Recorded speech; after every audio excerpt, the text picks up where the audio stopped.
பலிய செலுத்த வந்தோம் ஏசையா, உம்மை ஆராதிக்க கூடி வந்தோம் ஏசையா. துதி பலிய செலுத்த வந்தோம் ஏசையா, உம்மை ஆராதிக்க கூடி வந்தோம் ஏசையா. நீர் உயர்ந்தவர், நீர் வல்லவர், நீர் உயர்ந்தவர், நீர் வல்லவர். இந்த உலகை ஆளும் தெய்வம் நீரே, இந்த உலகை ஆளும் தெய்வம் நீரே.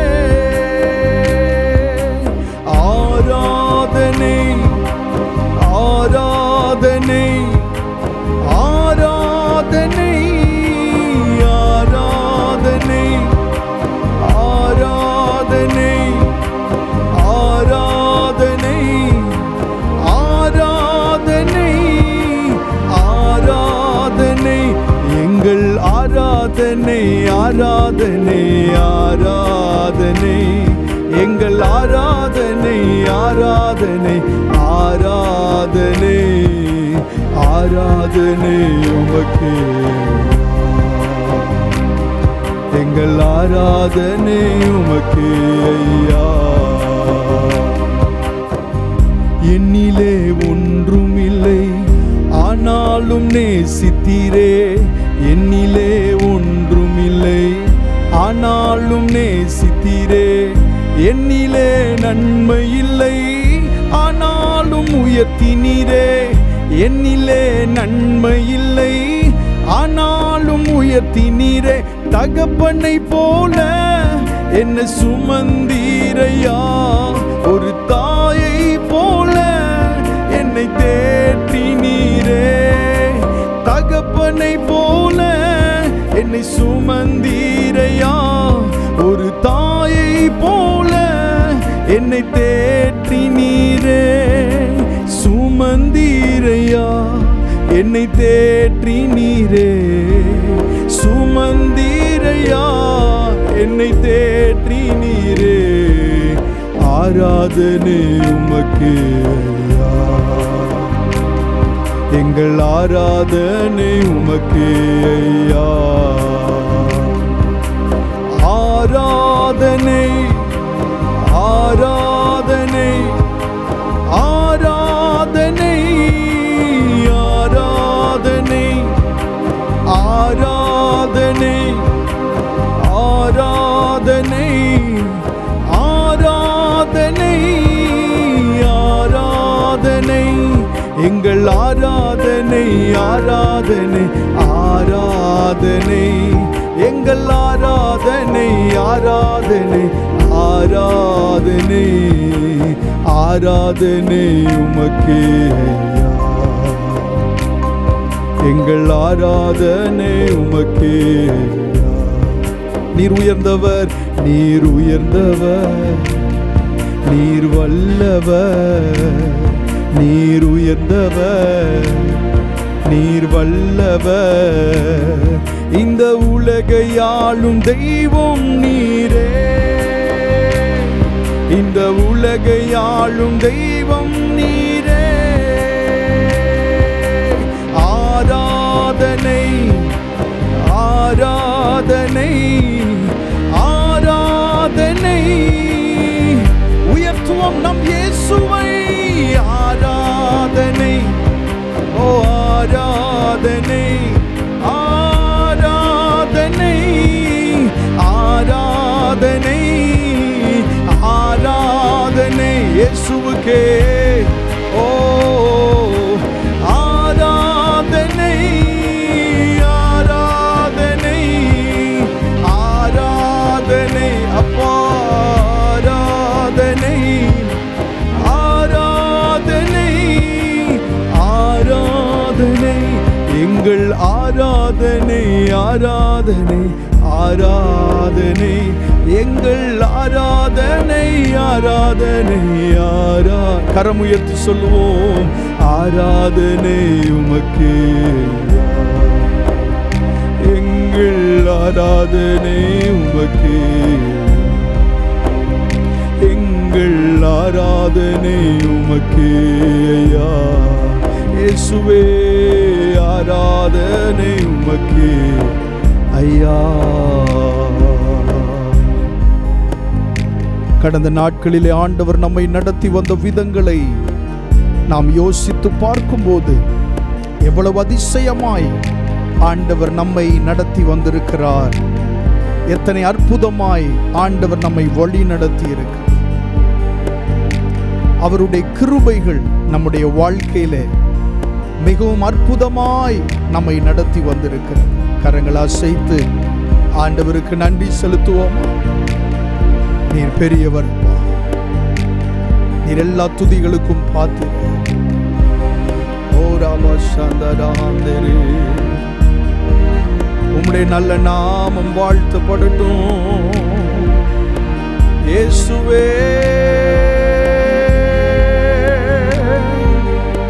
நீர் பெரியவர்.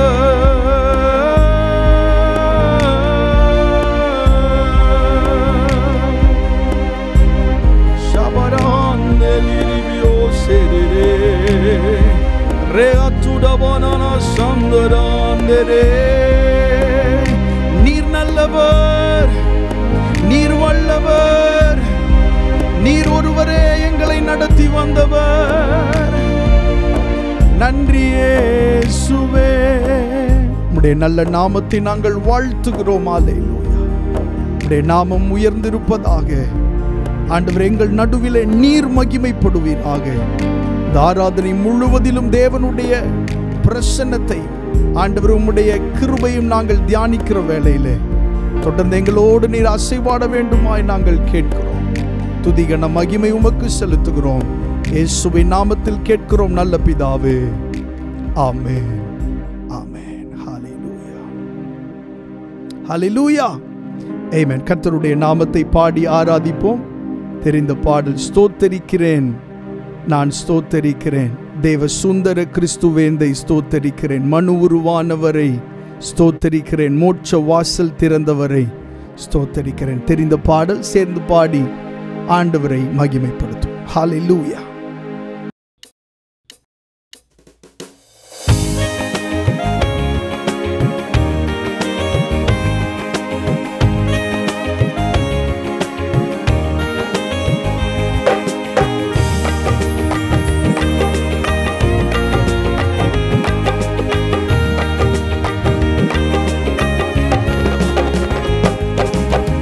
ஸ்தோத்தரிக்கிறேன் நான் ஸ்தோத்தரிக்கிறேன், தேவ சுந்தர கிறிஸ்துவேந்தை ஸ்தோத்தரிக்கிறேன், தேவ சுந்தர கிறிஸ்துவேந்தை ஸ்தோத்தரிக்கிறேன்.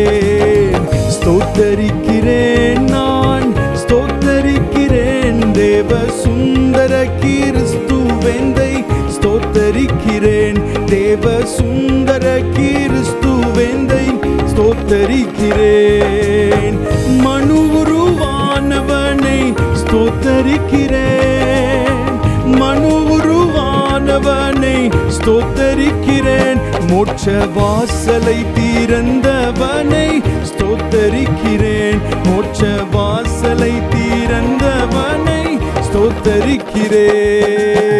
ஸ்தோத்தரிக்கிறேன் நான் ஸ்தோத்தரிக்கிறேன், தேவ சுந்தர கிறிஸ்துவேந்தை ஸ்தோத்தரிக்கிறேன், தேவ சுந்தர கிறிஸ்துவேந்தை ஸ்தோத்தரிக்கிறேன். ஸ்தோத்தரிக்கிறேன் நான் ஸ்தோத்தரிக்கிறேன், தேவ சுந்தர கிறிஸ்துவேந்தை ஸ்தோத்தரிக்கிறேன், தேவ சுந்தர கிறிஸ்துவேந்தை ஸ்தோத்தரிக்கிறேன். கனிவினை தீர்த்தவனை ஸ்தோத்தரிக்கிறேன், கனிவினை தீர்த்தவனை ஸ்தோத்தரிக்கிறேன், எங்கள் காவலனை ஆவலுடன் ஸ்தோத்தரிக்கிறேன், எங்கள் காவலனை ஆவலுடன் ஸ்தோத்தரிக்கிறேன்.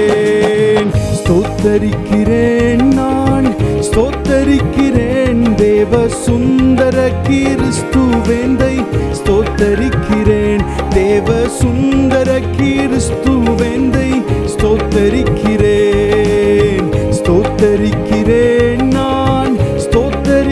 ஸ்தோத்தரிக்கிறேன் தேவ சுந்தர கிறிஸ்துவேந்தை ஸ்தோத்தரிக்கிறேன் தேவ சுந்தர கிறிஸ்துவேந்தை ஸ்தோத்தரிக்கிறேன் என்னை ரட்சித்தவனை ஸ்தோத்தரிக்கிறேன் என்னை ரட்சித்தவனை ஸ்தோத்தரிக்கிறேன் கிறிஸ்து இயேசு நசராதிபனை ஸ்தோத்தரிக்கிறேன் கிறிஸ்து இயேசு நசராதிபனை ஸ்தோத்தரிக்கிறேன் ஸ்தோத்தரிக்கிறேன் நான் ஸ்தோத்தரிக்கிறேன் தேவ சுந்தர கிறிஸ்துவேந்தை ஸ்தோத்தரிக்கிறேன் தேவ சுந்தர கிறிஸ்துவேந்தை ஸ்தோத்தரிக்கிறேன் ஸ்தோத்தரிக்கிறேன் நான் ஸ்தோத்தரிக்கிறேன் தேவ சுந்தர கிறிஸ்துவேந்தை ஸ்தோத்தரிக்கிறேன் தேவ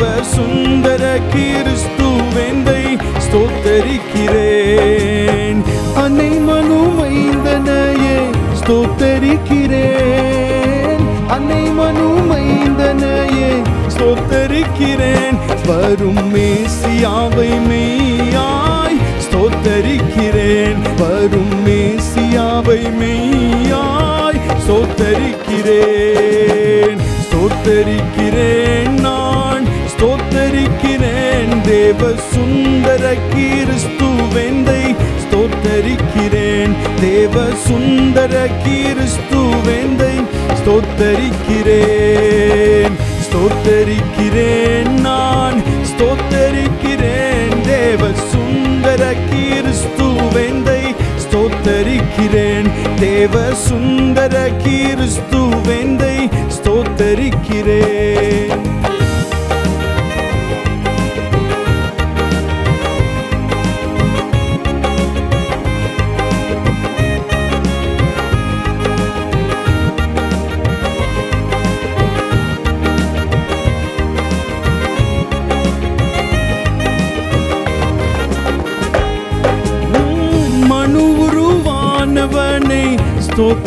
ஸ்தோத்தரிக்கிறேன் மனு உருவானவனை ஸ்தோத்தரிக்கிறேன் மோட்ச வாசலை திறந்தவனை ஸ்தோத்தரிக்கிறேன் மோட்ச வாசலை திறந்தவனை ஸ்தோத்தரிக்கிறேன் மனு உருவானவனை ஸ்தோத்தரிக்கிறேன் மனு உருவானவனை ஸ்தோத்தரிக்கிறேன் மோட்ச வாசலை திறந்தவனை ஸ்தோத்தரிக்கிறேன் மோட்ச வாசலை திறந்தவனை ஸ்தோத்தரிக்கிறேன் ஸ்தோத்தரிக்கிறேன் நான் ஸ்தோத்தரிக்கிறேன் தேவ சுந்தர கிறிஸ்துவேந்தை ஸ்தோத்தரிக்கிறேன் தேவ சுந்தர கிறிஸ்துவேந்தை ஸ்தோத்தரிக்கிறேன் ஸ்தோத்தரிக்கிறேன் நான் ஸ்தோத்தரிக்கிறேன் தேவ சுந்தர கிறிஸ்துவேந்தை ஸ்தோத்தரிக்கிறேன் தேவ சுந்தர கிறிஸ்துவேந்தை ஸ்தோத்தரிக்கிறேன் என்னை ரட்சித்தவனை ஸ்தோத்தரிக்கிறேன் என்னை ரட்சித்தவனை ஸ்தோத்தரிக்கிறேன் கிறிஸ்து இயேசு நசராதிபனை ஸ்தோத்தரிக்கிறேன் கிறிஸ்து இயேசு நசராதிபனை பாடும் என்னை ரட்சித்தவர் என்னை ரட்சித்தவனை ஸ்தோத்தரிக்கிறேன் என்னை ரட்சித்தவனை ஸ்தோத்தரிக்கிறேன் கிறிஸ்து இயேசு நசராதிபனை ஸ்தோத்தரிக்கிறேன் கிறிஸ்து இயேசு நசராதிபனை ஸ்தோத்தரிக்கிறேன் ஸ்தோத்தரிக்கிறேன் நான் ஸ்தோத்தரிக்கிறேன் தேவ சுந்தர கிறிஸ்துவேந்தை ஸ்தோத்தரிக்கிறேன் தேவ சுந்தர கிறிஸ்துவேந்தை ஸ்தோத்தரிக்கிறேன் ஸ்தோத்தரிக்கிறேன் ஸ்தோத்தரிக்கிறேன் நான் ஸ்தோத்தரிக்கிறேன் தேவ சுந்தர கிறிஸ்துவேந்தை ஸ்தோத்தரிக்கிறேன் தேவ சுந்தர கிறிஸ்து கனிவினை தீர்த்தவனை ஓ கனிவினை தீர்த்தவனை ஸ்தோத்தரிக்கிறேன் கனிவினை தீர்த்தவனை ஸ்தோத்தரிக்கிறேன். எங்கள் காவலனை அவளுடன் பாடுவோம். எங்கள் காவலனை அவளுடன் ஒரு விசை கூட கனிவினை தீர்த்தவர் கனிவினை கனிவினை தீர்த்தவனை ஸ்தோத்தரிக்கிறேன். எங்கள் காவலனை அவளுடன் ஸ்தோத்தரிக்கிறேன். எங்கள் காவலனை அவளுடன் ஸ்தோத்தரிக்கிறேன். ஸ்தோத்தரிக்கிறேன் நான் ஸ்தோத்தரிக்கிறேன். தேவ சுந்தர கிறிஸ்துவேந்தை ஸ்தோத்தரிக்கிறேன். தேவ சுந்தர கிறிஸ்துவேந்தை ஸ்தோத்தரிக்கிறேன். ஸ்தோத்தரிக்கிறேன் நான் ஸ்தோத்தரிக்கிறேன். தேவ சுந்தர கிறிஸ்துவேந்தை ஸ்தோத்தரிக்கிறேன். தேவ சுந்தர கிறிஸ்துவேந்தை ஸ்தோத்தரிக்கிறேன். ஸ்தோத்தரிக்கிறேன் நான் ஸ்தோத்தரிக்கிறேன். தேவ சுந்தர கிறிஸ்துவேந்தை ஸ்தோத்தரிக்கிறேன். தேவ சுந்தர கிறிஸ்துவேந்தை ஸ்தோத்தரிக்கிறேன். சங்கீதங்களின் புஸ்தகம் 145வது சங்கீதத்தில் 21வது வசனம் இப்படி சொல்லப்பட்டிருக்கிறது. என் வாய் கர்த்தரின் துதியை சொல்வதாக, மாம்ச தேகமுள்ள யாவும் அவருடைய பரிசுத்த நாமத்தை எப்பொழுதும் என்றென்றைக்கும் ஸ்தோத்தரிக்க கடவது. ஹல்லேலூயா. எப்பொழுதும் என்றென்றைக்கும் ஸ்தோத்தரிக்க கடவது. அதே சங்கீதத்தில் 10வது வசனம், கர்த்தாவே உம்முடைய கிரியைகள் எல்லாம் உம்மை துதிக்கும், உம்முடைய பரிசுத்தவான்கள் உம்மை ஸ்தோத்தரிப்பார்கள். எருசலேமே கர்த்தரை ஸ்தோத்தரி, சீயோனே உன் தேவனை துதி. ஸ்தோத்தரிக்கிறேன் நான் ஸ்தோத்தரிக்கிறேன். தேவ சுந்தர கிறிஸ்துவேந்தை ஸ்தோத்தரிக்கிறேன். தேவ சுந்தர கிறிஸ்துவேந்தை கரமசைத்து சொல்லுவோம். ஸ்தோத்தரிக்கிறேன். ஸ்தோத்தரிக்கிறேன் நான் ஸ்தோத்தரிக்கிறேன். தேவ சுந்தர கிறிஸ்துவேந்தை ஸ்தோத்தரிக்கிறேன். தேவ சுந்தர கிறிஸ்துவேந்தை என்னை ரட்சித்தவன் என்னை ரட்சித்தவனை ஸ்தோத்தரிக்கிறேன். கிறிஸ்து இயேசு நசராதிபனை ஸ்தோத்தரிக்கிறேன். கிறிஸ்து இயேசு நசராதிபனை ஸ்தோத்தரிக்கிறேன். ஸ்தோத்தரிக்கிறேன் நான் ஸ்தோத்தரிக்கிறேன். தேவ சுந்தர கிறிஸ்துவேந்தை ஸ்தோத்தரிக்கிறேன். தேவ சுந்தர கிறிஸ்துவேந்தை ஸ்தோத்தரிக்கிறேன். ஹல்லேலூயா. சுவாசமுள்ள யாவும் கர்த்தரை துதிப்பதாக. ஆமென். எவ்வளவு துதிகள் சொன்னாலும் போதாது, 1000 நாவுகள் இருந்தாலும் போதாது. ஆமென். நம்முடைய ஆண்டவர் பெரியவர், எல்லா துதிகளுக்கும் மேலானவர். அவர் பாத்திரர். கரங்களை அசைத்து சொல்லும், பாத்திரரே நீர் ஒருவரே பாத்திரர். இயேசு மட்டுமே பாத்திரர். துதிகளுக்கு, ஆராதனைகளுக்கு, எல்லா ஸ்தோத்திரங்களுக்கும் அவர் ஒருவரே பாத்திரர். நன்றி இயேசுவே. ஹல்லேலூயா. ஆமென். பாடி கர்த்தருடைய நாமத்தை மகிமைப்படுத்துவோம். பேர் சொல்லி அழைத்த உன் தேவன் அவர் உண்மையுள்ளவர்.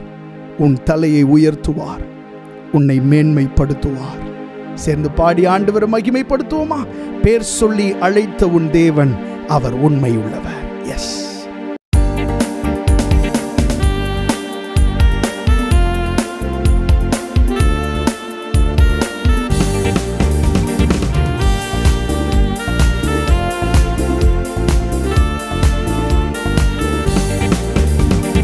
பேர் சொல்லி அழைத்த உன் தேவன் அவர் உண்மை உள்ளவர்.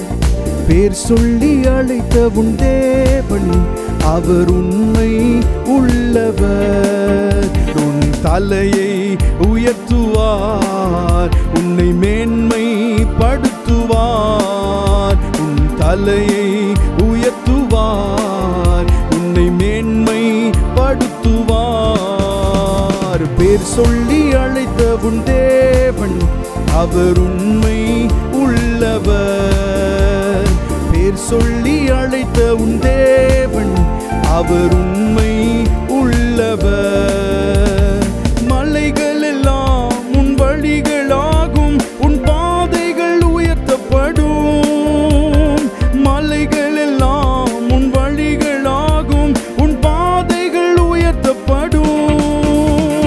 வாலாக்காமல் உன்னை தலையாக்குவார், கீழாக்காமல் உன்னை மேலாக்குவார். வாலாக்காமல் உன்னை தலையாக்குவார், கீழாக்காமல் உன்னை மேலாக்குவார். உன் தலையை உயர்த்துவார், உன்னை மேன்மைப்படுத்துவார். உன் தலையை உயர்த்துவார், உன்னை மேன்மைப்படுத்துவார். பேர் சொல்லி அழைத்த உன் தேவன் அவர் உண்மை உள்ளவர். பேர் சொல்லி அழைத்த உன் தேவன் அவர் உண்மை உள்ளவர்.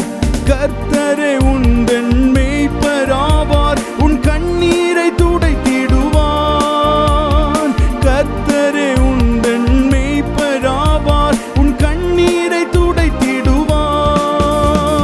புல்லுள்ள இடங்களில் மேய்த்திடுவார், அமர்ந்த தண்ணீரண்டை நடத்திடுவார். புல்லுள்ள இடங்களில் மேய்த்திடுவார், அமர்ந்த தண்ணீரண்டை நடத்திடுவார்.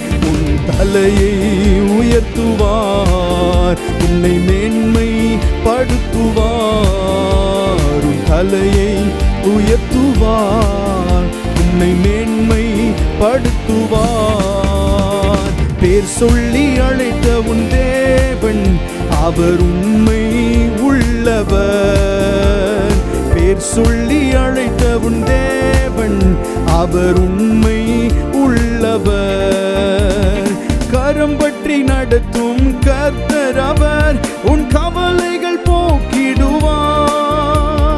கரம் பற்றி நடத்தும் கர்த்தர் அவர், உன் கவலைகள் போக்கிடுவார். தாயை போல உன்னை தேற்றிடுவார், காபரமாய் உன்னை அணைத்திடுவார். தாயை போல உன்னை தேற்றிடுவார், காபரமாய் உன்னை அணைத்திடுவார். உன் தலையை உயர்த்துவார், உன்னை மேன்மைப்படுத்துவார். உன் தலையை உயர்த்துவார், உன்னை மேன்மைப்படுத்துவார். உன் தலையை உயர்த்துவார், உன்னை மேன்மை ஹல்லேலூயா. தலையை உயர்த்துவார், உன்னை மேன்மைப்படுத்துவார்.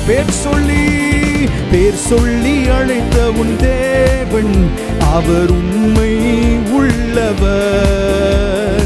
பேர் சொல்லி அழைத்த உன் தேவன் அவர் உண்மை உள்ளவர். மலைகள் எல்லாம் உன் வழிகளாகும், உன் பாதைகள் உயர்த்தப்படும். மலைகள் எல்லாம் உன் வழிகளாகும், உன் பாதைகள் உயர்த்தப்படும். வாலாக்காமல் உன்னை தலையாக்குவார், கீழாக்காமல் உன்னை மேலாக்குவார். வாலாக்காமல் உன்னை தலையாக்குவார், கீழாக்காமல் உன்னை மேலாக்குவார். உன் தலையை உயர்த்துவார், உன்னை மேன்மைப்படுத்துவார்.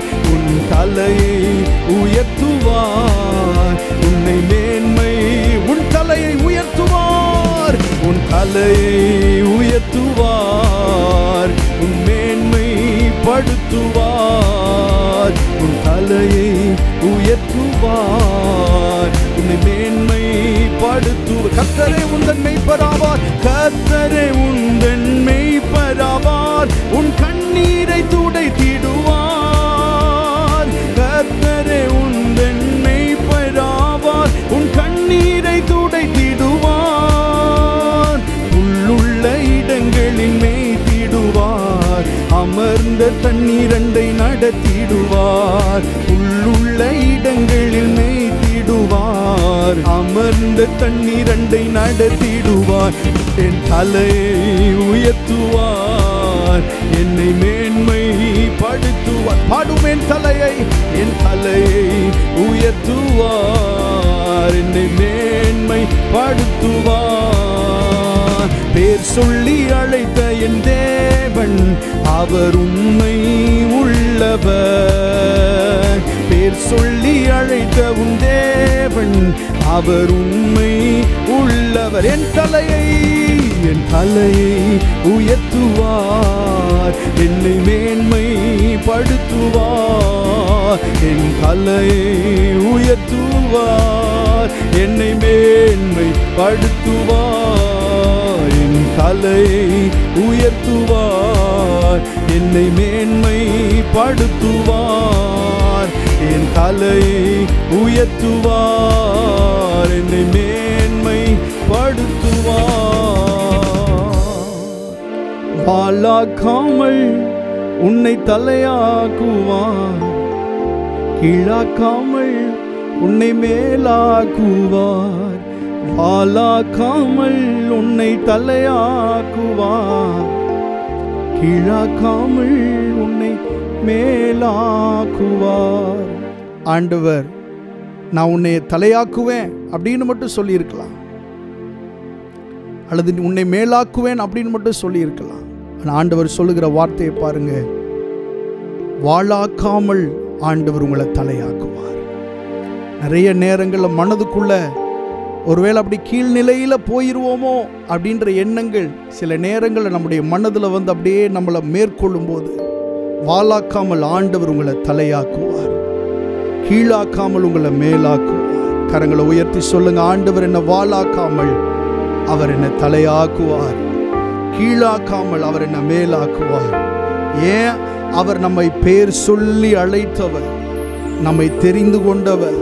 நாம் அவரை அறியாதிருக்கும் போதே நம்மை அறிந்தவர். நாம் அவரை தேடி வரல, அவர்தான் நம்மை தேடி வந்தார்.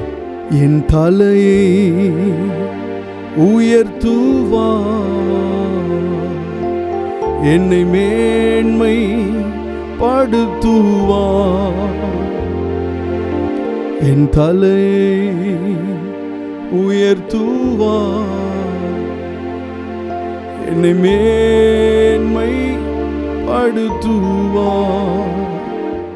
இன்னொரு பாடலை பாடி ஆண்டவரை மகிமைப்படுத்துவோம். கொஞ்ச காலம் இயேசுவுக்காக கஷ்டப்பாடு சகிப்பதினால் இன்னல் துன்பம் இன்பமாய் மாறும். இயேசுவை நான் காணும்போது அவர் பாதம் வீழ்ந்து பணிவேன், ஆனந்த கண்ணீர் வடிப்பேன். இந்த ஓட்டம் ஜெயத்துடன் முடியும், அந்த நாடு சுதந்தரிப்பேன். சேர்ந்து பாடுவோமா?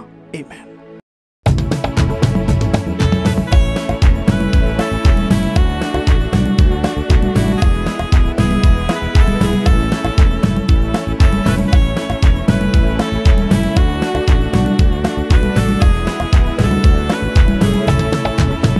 கொஞ்ச காலம் இயேசுவுக்காக கஷ்டப்பாடு சகிப்பதினால் இன்னல் துன்பம் இன்பமாய் மாறும்.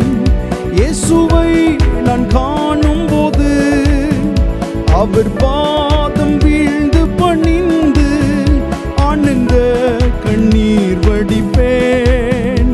இந்த நோட்டம் ஜெயத்துடன் முடியும், அந்த நாடு சுதந்தரிப்பேன்.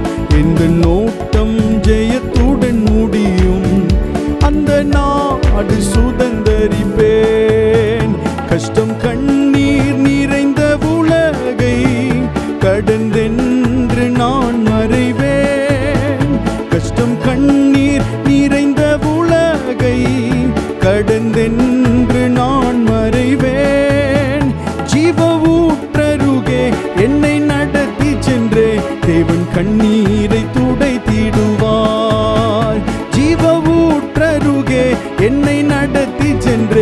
தேவன் கண்ணீரை துடைத்திடுவார்.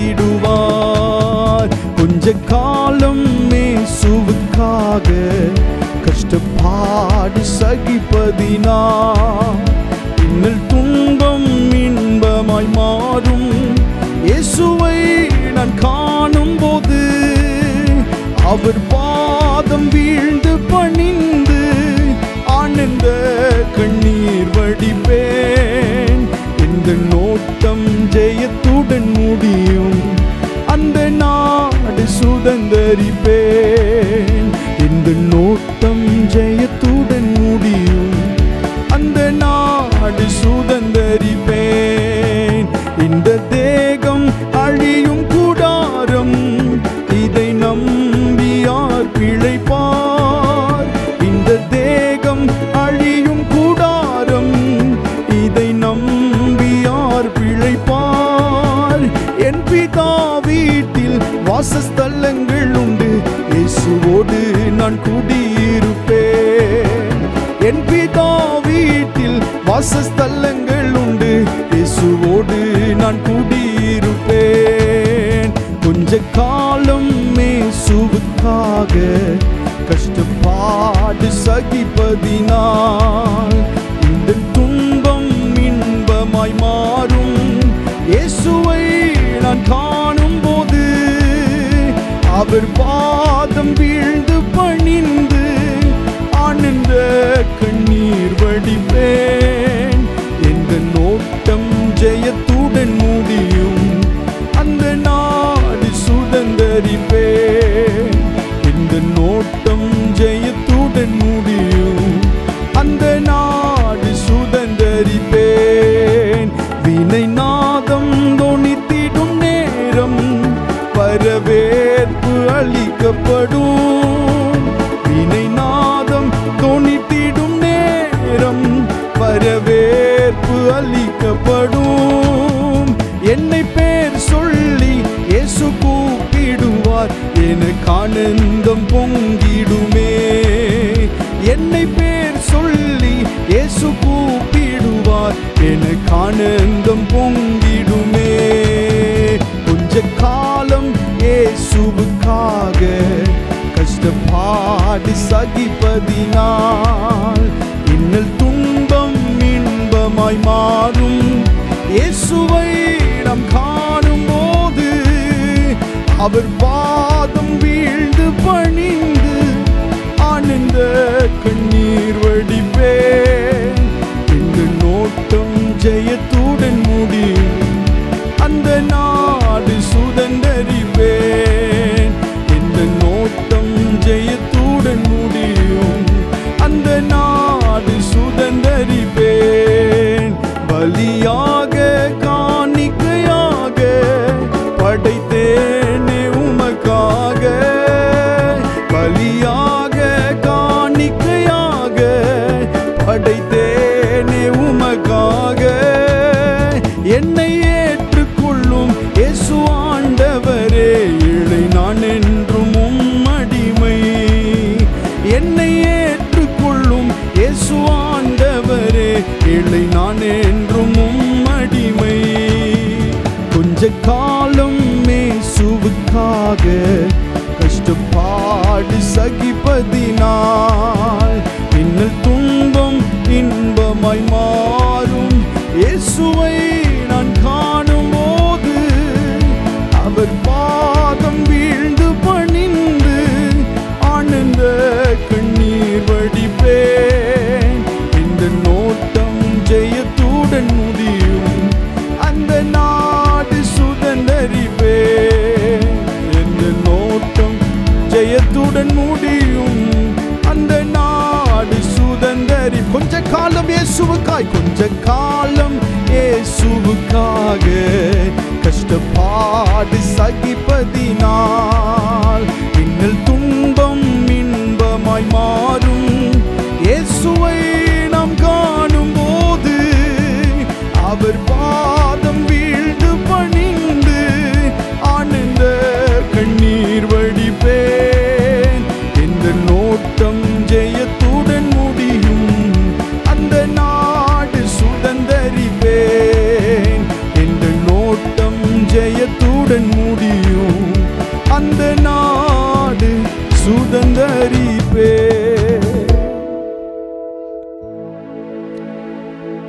இயேசு சீக்கிரமாய் வரப்போகிறார். இந்த உலகத்தினுடைய எல்லா அடையாளங்களும்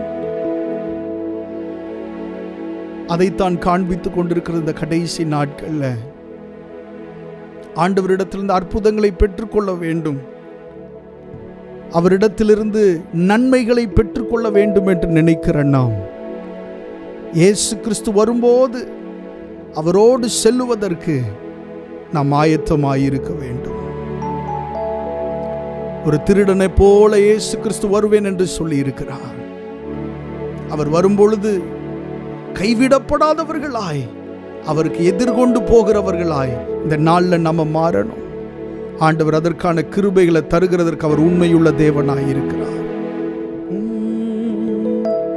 அவர் பாதம் வீழ்ந்து பணிந்து ஆனந்த கண்ணீர் வடிப்பேன், என் ஓட்டம் ஜெயத்துடன் முடியும், அந்த நாடு சுதந்தரிப்பேன், எந்த நோட்டம் ஜெயத்துடன் முடியும், அந்த நாடு சுதந்தரிப்பேன். ஒரு நிமிஷம் எல்லாரும் கண்களை மூடி வாய்களை திறந்த ஆண்டவரை பார்த்து சொல்லுங்க, அப்பா என்னை ஆயத்தப்படுத்துங்க, உம்முடைய வருகைக்கு என்னை ஆயத்தப்படுத்துங்கப்பா, உமோடு செல்லுவதற்கு என்னை ஆயத்தப்படுத்துங்க. நான் மட்டுமல்ல, என்னுடைய குடும்பத்தில் உள்ளவர்களும் ஆயத்தமாக்கப்படட்டும். இந்த நாள்ல ஆண்டவருடைய குடும்பத்தில் இருக்கிறவர்களையும் அவர் ஆயத்தப்படுத்துவாராக. கண்களை மூடி சொல்லுங்க, ஆண்டவரே நான் மட்டுமல்ல, ஓ என்னுடைய குடும்பத்தில் இருக்கிறவங்க ஆயத்தமாக்கப்படணும். ஹல்லேலூயா.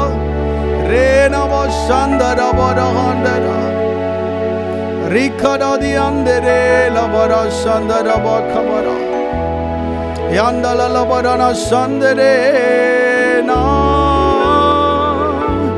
உள்ளமுடல் எல்லாமே உமக்கு தந்தேனையா, உள்ளமுடல் எல்லாமே உமக்கு தந்தேனையா, ஒரு கள்ளம் கபடு இல்லாமல் காத்து கொள்ளுமையா, ஒரு கள்ளம் கபடு இல்லாமல் காத்து கொள்ளுமையா.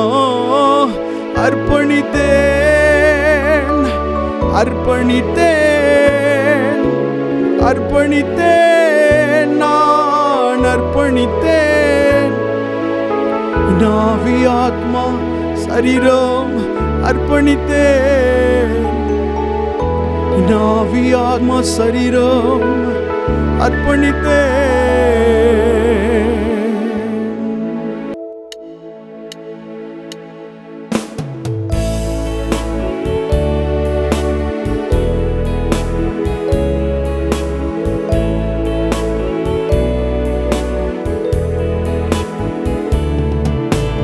அப்பா என்னை முழுவதும் அர்ப்பணித்தேனையா, உயிரோடு இருக்கும் நாளெல்லாம் உமக்கு சொந்தமையா.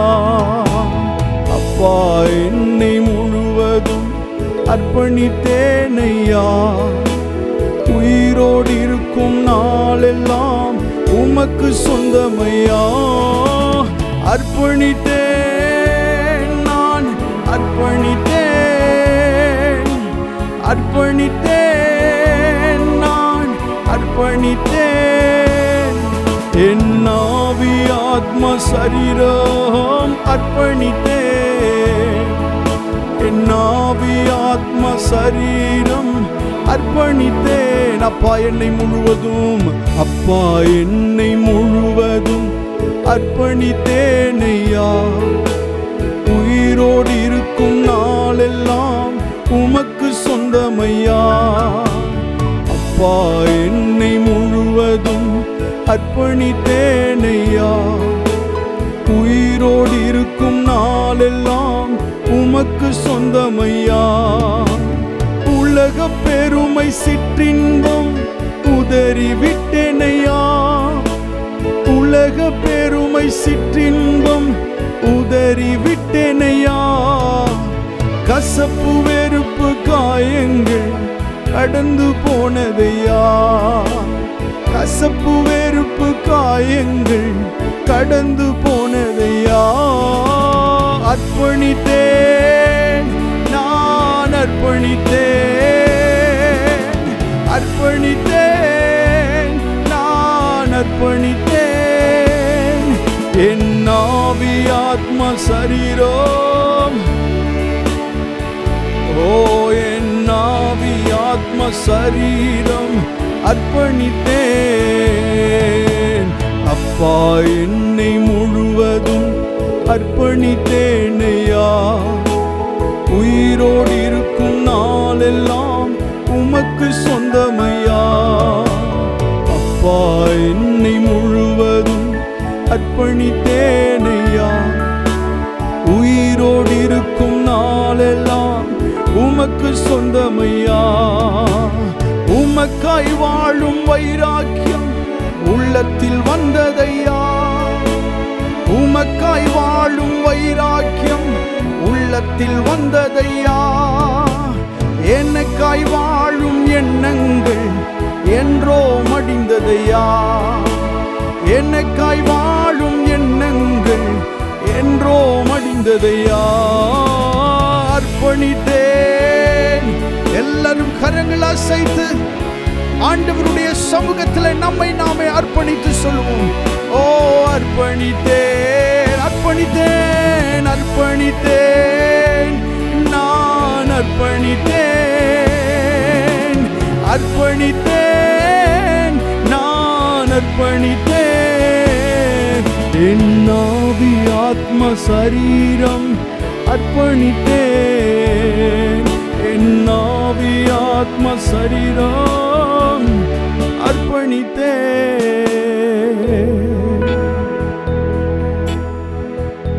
ஓ ஜீசஸ் ஹalleluya,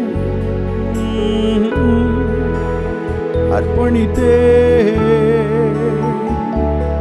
1 தெசலோனிக்கேயர் 5வது அதிகாரம் 23வது வசனத்தை வாசிக்கும் போது அங்கே இப்படி சொல்லப்பட்டிருக்கிறது, உங்கள் ஆவி ஆத்துமா சரீரம் முழுவதும் நம்முடைய கர்த்தராகிய இயேசு கிறிஸ்து வரும்போது குற்றமற்றதாயிருக்கும்படி காக்கப்படுவதாக. இயேசு கிறிஸ்து வரும்போது நம்முடைய ஆவி ஆத்துமா சரீரம் முழுவதும் நம்முடைய கர்த்தராகிய இயேசு கிறிஸ்து வருகிற அந்த வேளையில குற்றமற்றதாயிருக்கும்படி காக்கப்படுவதாக. வாய்களை திறந்து சொல்லுவோம் ஆண்டவருடைய சமூகத்தில், அப்பா என்னுடைய ஆவி, என்னுடைய ஆத்துமா, என்னுடைய சரீரம் முழுவதும் நீர் வருகிற அந்த வேளையில குற்றமற்றதாயிருக்கும்படி காக்கப்படுவதாக. ஹல்லேலூயா. குற்றமற்றதாயிருக்கும்படி காக்கப்படுவதாக. என்னுடைய ஆவி ஆத்துமா சரீரம் முழுவதும் காக்கப்படுவதாக. நன்றி இயேசுவே. உம்முடைய நல்ல நாமத்தை நாங்கள் மகிமைப்படுத்துகிறோம். பரிசுத்த ஆவியானவரே, நீர் அசைவாடுகிற விதங்களுக்காக நன்றி ஆண்டவரே. நாங்கள் ஒவ்வொருவரும் உம்முடைய வருகைக்கென்று நாங்கள் ஆயத்தப்படுகிறவர்களாய் தேவன் எங்களை மாற்ற வேண்டுமாய் நாங்கள் ஜெபம் பண்ணுகிறோம். எப்பொழுதும் ஆயத்தமாய் இருக்கிறவர்களாய் தேவன் எங்களை மாற்றும். எங்களுடைய ஆவி ஆத்துமா சரீரம் ஆண்டவரே நீர் வரும்போது குற்றமற்றதாய் இருக்கும்படி அவைகள் காக்கப்படுவதாக. ஆண்டவரே, இந்த ஆராதனையிலே நீர் மகிமைப்பட்டு கொண்டிருக்கிறபடியினால் நன்றி செலுத்துகிறோம். எங்களோடு நீர் இடைபடுகிறபடியினால் உமக்கு நன்றி செலுத்துகிறோம். இயேசுவின் நாமத்தில் கேட்கிறோம் நல்ல பிதாவே, ஆமென், ஆமென். ஹல்லேலூயா. கர்த்தருடைய நாமம் மகிமைப்படுவதாக. வாசிக்கும்படியாய் தெரிந்து கொண்ட சங்கீத பகுதி 38வது சங்கீதம் நாம் வாசிக்கலாம். சங்கீதங்களின் புஸ்தகம் 38. கர்த்தாவே, உம்முடைய கோபத்தில் என்னை கடிந்து கொள்ளாதேயும், உம்முடைய உக்கிரத்தில் என்னை தண்டியாதேயும். உம்முடைய அம்புகள் எனக்குள்ளே தைத்திருக்கிறது, உமது கை என்னை இருத்துகிறது. உமது கோபத்தினால் என் மாம்சத்தில் ஆரோக்கியமில்லை, என் பாவத்தினால் என் எலும்புகளில் சௌக்கியமில்லை. என் அக்கிரமங்கள் என் தலைக்கு மேலாக பெருகிற்று, அவைகள் பாரச்சுமையைப் போல என்னால் தாங்கக்கூடாத பாரமாயிற்று. என் மதிகேட்டின் நிமித்தம் என் புண்கள் அழுகி நாற்றம் எடுத்தது. நான் வேதனைப்பட்டு ஒடுங்கினேன். நாள் முழுதும் துக்கப்பட்டு திரிகிறேன். என் குடல்கள் எரிபந்தமாய் எரிகிறது. என் மாம்சத்தில் ஆரோக்கியமில்லை. நான் பலனற்று போய் மிகவும் நொறுக்கப்பட்டேன். என் இருதயத்தின் கொந்தளிப்பினால் கதறுகிறேன். ஆண்டவரே, என் ஏங்கலெல்லாம் உமக்கு முன்பாக இருக்கிறது. என் தவிப்பு உமக்கு மறைவாயிருக்கவில்லை. என் உள்ளம் குழம்பி அலைகிறது. என் பலன் என்னை விட்டு விலகி என் கண்களின் ஒளி முதலாய் இல்லாமல் போயிற்று. என் சிநேகிதரும் என் தோழரும் என் வாதையை கண்டு விலகுகிறார்கள். என் இனத்தாரும் தூரத்திலே நிற்கிறார்கள். என் பிராணனை வாங்க தேடுகிறவர்கள் எனக்கு கண்ணிகளை வைக்கிறார்கள். எனக்கு பொல்லாங்கு தேடுகிறவர்கள் கேடானவைகளை பேசி நாள் முழுதும் வஞ்சனைகளை யோசிக்கிறார்கள். நானோ செவிடனைப் போல கேளாதவனாகவும் ஊமையனைப் போல வாய் திறவாதவனாகவும் இருக்கிறேன். காது கேளாதவனும் தன் வாயில் மறு உத்தரவுகள் இல்லாதவனுமாயிருக்கிற மனுஷனைப் போலானேன். கர்த்தாவே, உமக்கு காத்திருக்கிறேன். என் தேவனாகிய ஆண்டவரே, நீர் மறு உத்தரவு கொடுப்பீர். அவர்கள் என் நிமித்தம் சந்தோஷப்படாதபடிக்கு இப்படி சொன்னேன். என் கால் தவறும்போது என்மேல் பெருமை பாராட்டுவார்களே. நான் தடுமாறி விழ ஏதுவாயிருக்கிறேன். என் துக்கம் எப்பொழுதும் என் முன்பாக இருக்கிறது. என் அக்கிரமத்தை நான் அறிக்கையிட்டு என் பாவத்தின் நிமித்தம் விசாரப்படுகிறேன். என் சத்துருக்கள் வாழ்ந்து பலத்திருக்கிறார்கள். முகாந்திரமில்லாமல் என்னை பகைக்கிறவர்கள் பெருகியிருக்கிறார்கள். நான் நன்மையை பின்பற்றுகிறபடியால் நன்மைக்கு தீமை செய்கிறவர்கள் என்னை விரோதிக்கிறார்கள். கர்த்தாவே, என்னை கைவிடாதேயும். என் தேவனே, எனக்கு தூரமாயிராதேயும். என் இரட்சிப்பாகிய ஆண்டவரே, எனக்கு சகாயம் செய்ய தீவிரியும். ஆமென். கர்த்தருடைய பரிசுத்தம் உள்ள நாமம் வாழ்த்தப்படுவதாக. நாம் தொடர்ந்து தேவனுடைய வார்த்தைக்கு நேராய் கடந்து செல்வோம். இந்த நாளிலே இயேசு கிறிஸ்துவினுடைய இரண்டாம் வருகை குறித்து நாம் தியானிக்க போகிறோம். இயேசு கிறிஸ்துவினுடைய இரண்டாம் வருகை தொடர்ச்சியாக எல்லா வாரங்களிலும் நாம் வித்தியாசமான கர்த்தருடைய வார்த்தைகளை ஆவியானவருடைய ஏவுதலின்படி நாம் கேட்டு வருகிறோம். வாக்குத்தத்தங்கள், வசன விளக்கங்கள், இப்படிப்பட்ட நிறைய காரியங்களை ஒவ்வொரு வாரம் தோறும் நாம் கேட்கிறோம். அதுபோல இந்த வாரத்திலே இயேசு கிறிஸ்துவினுடைய இரண்டாம் வருகை குறித்து நாம் கர்த்தருடைய வார்த்தையை தியானித்து தேவனுடைய நாமத்தை மகிமைப்படுத்த போகிறோம். இயேசு கிறிஸ்துவினுடைய இரண்டாம் வருகை என்று சொல்லும்போதே அந்த வார்த்தையிலே நமக்கு புரிகிறது, முதலாவது ஒரு வருகை இருந்திருக்கிறது என்று சொல்லி. ஆம், இயேசு கிறிஸ்து தம்முடைய முதலாம் வருகை எப்படிப்பட்டது என்று சொன்னார். ஒரு குழந்தையாக இந்த பூமியிலே 2000 வருடங்களுக்கு முன்பதாக இயேசு கிறிஸ்து அவதரித்தார். ஒரு கன்னிகையினுடைய வயிற்றிலே ஒரு குழந்தையாக இயேசு கிறிஸ்து பிறந்தார். 33.5 வருடங்கள் இந்த உலகத்திலே வாழ்ந்தார். அதில் கடைசி 3.5 வருடங்கள் அவர் இந்த பூமியிலே வந்த நோக்கத்திற்காக நடந்து திரிந்து ராஜ்யத்தின் சுவிசேஷத்தை அவர் பிரசங்கித்தார். நற்செய்தியை ஜனங்களுக்கு சொன்னார்.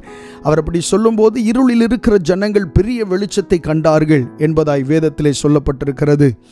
அவர் 3.5 வருடங்கள் இந்த பூமியிலே அவர் இருந்து பிதாவினுடைய சித்தத்தை, முழுமையான சித்தத்தை நிறைவேற்றினவராய் இந்த பூமியிலிருந்து அவர் சீஷர்களுடைய கண்களுக்கு முன்பாக அவர் பரமேறி போனார். அவர் போனபடியே மறுபடியும் வருவார் என்பதாய் பரிசுத்த வேதாகமத்திலே சொல்லப்பட்டிருக்கிறது. அந்த வருகை குறித்து தான் இந்த நாளிலே நாம் தியானிக்க போகிறோம். இது ரொம்ப முக்கியமான ஒரு விஷயமாயிருக்கிறது. தேவ பிள்ளைகள் அநேக காரியங்களில் நம்ம பிஸியாக இருக்கோம். ஆண்டவர் சொன்ன வாக்குத்தத்தம் நிறைவேறுகிறதா இல்லையா, எனக்கு இந்த காரியம் நிறைவேற வேண்டும், என்னுடைய பிள்ளைகளுக்கு ஆண்டவர் இதை செய்ய வேண்டும், என்னுடைய குடும்பத்தில் இப்படிப்பட்ட நன்மைகள் வேண்டும், இப்படின்னு வெளிப்புறமான காரியங்களை குறித்து நாம் ரொம்ப கவனமுள்ளவர்களாக இருக்கும்போது இயேசு கிறிஸ்து இன்றைக்கு ராத்திரியிலே அல்லது இன்றைக்கு வருவாரே ஆனால் நீங்கள் அதற்கு ஆயத்தமாயிருக்கிறீர்களா, உங்களுடைய குடும்பம் அதற்கு ஆயத்தமாயிருக்கிறதா என்பதையெல்லாம் குறித்து தான் இந்த இயேசு கிறிஸ்துவின் இரண்டாம் வருகை என்கிற தலைப்பின் கீழே நாம் தியானிக்க போகிறோம். கர்த்தர் நல்லவர். இந்த நாட்கள் எப்படிப்பட்ட நாட்களாக இருக்கிறது என்று சொன்னால், அநேகர் கேலி கிண்டல் பேசுகிற நாட்களாக இருக்கிறது. எதை குறித்து? இயேசு கிறிஸ்துவினுடைய இரண்டாம் வருகையை குறித்து. எங்கே உங்களுடைய இயேசு? 2000 வருஷமாக நீங்களும் சொல்லிக் கொண்டிருக்கிறீர்கள். உங்களுடைய முன்னோர்களும் இதையே சொன்னார்கள், அவர்களுக்கு முன்னோர்களும் அதையே சொன்னார்கள். இப்படி அநேகர் தலைமுறையாக இயேசு கிறிஸ்து வருவார் வருவார் வருவார் என்று நீங்கள் சொல்லுகிறீர்களே, எப்பொழுது உங்கள் இயேசு வருவார் என்று சொல்லி அநேகர் கேள்விகள் கேட்டு கேலியாக பேசுகிறதை இந்த நாட்களில் நாம் பார்த்து வருகிறோம். ஆண்டவரை அறியாத புறஜாதிகள் கூட இந்த வார்த்தையை சொல்லி அதிகமாக ஏளனம் பேசுகிறதை இந்த நாட்களில் நம்மால் பார்க்க முடிகிறது.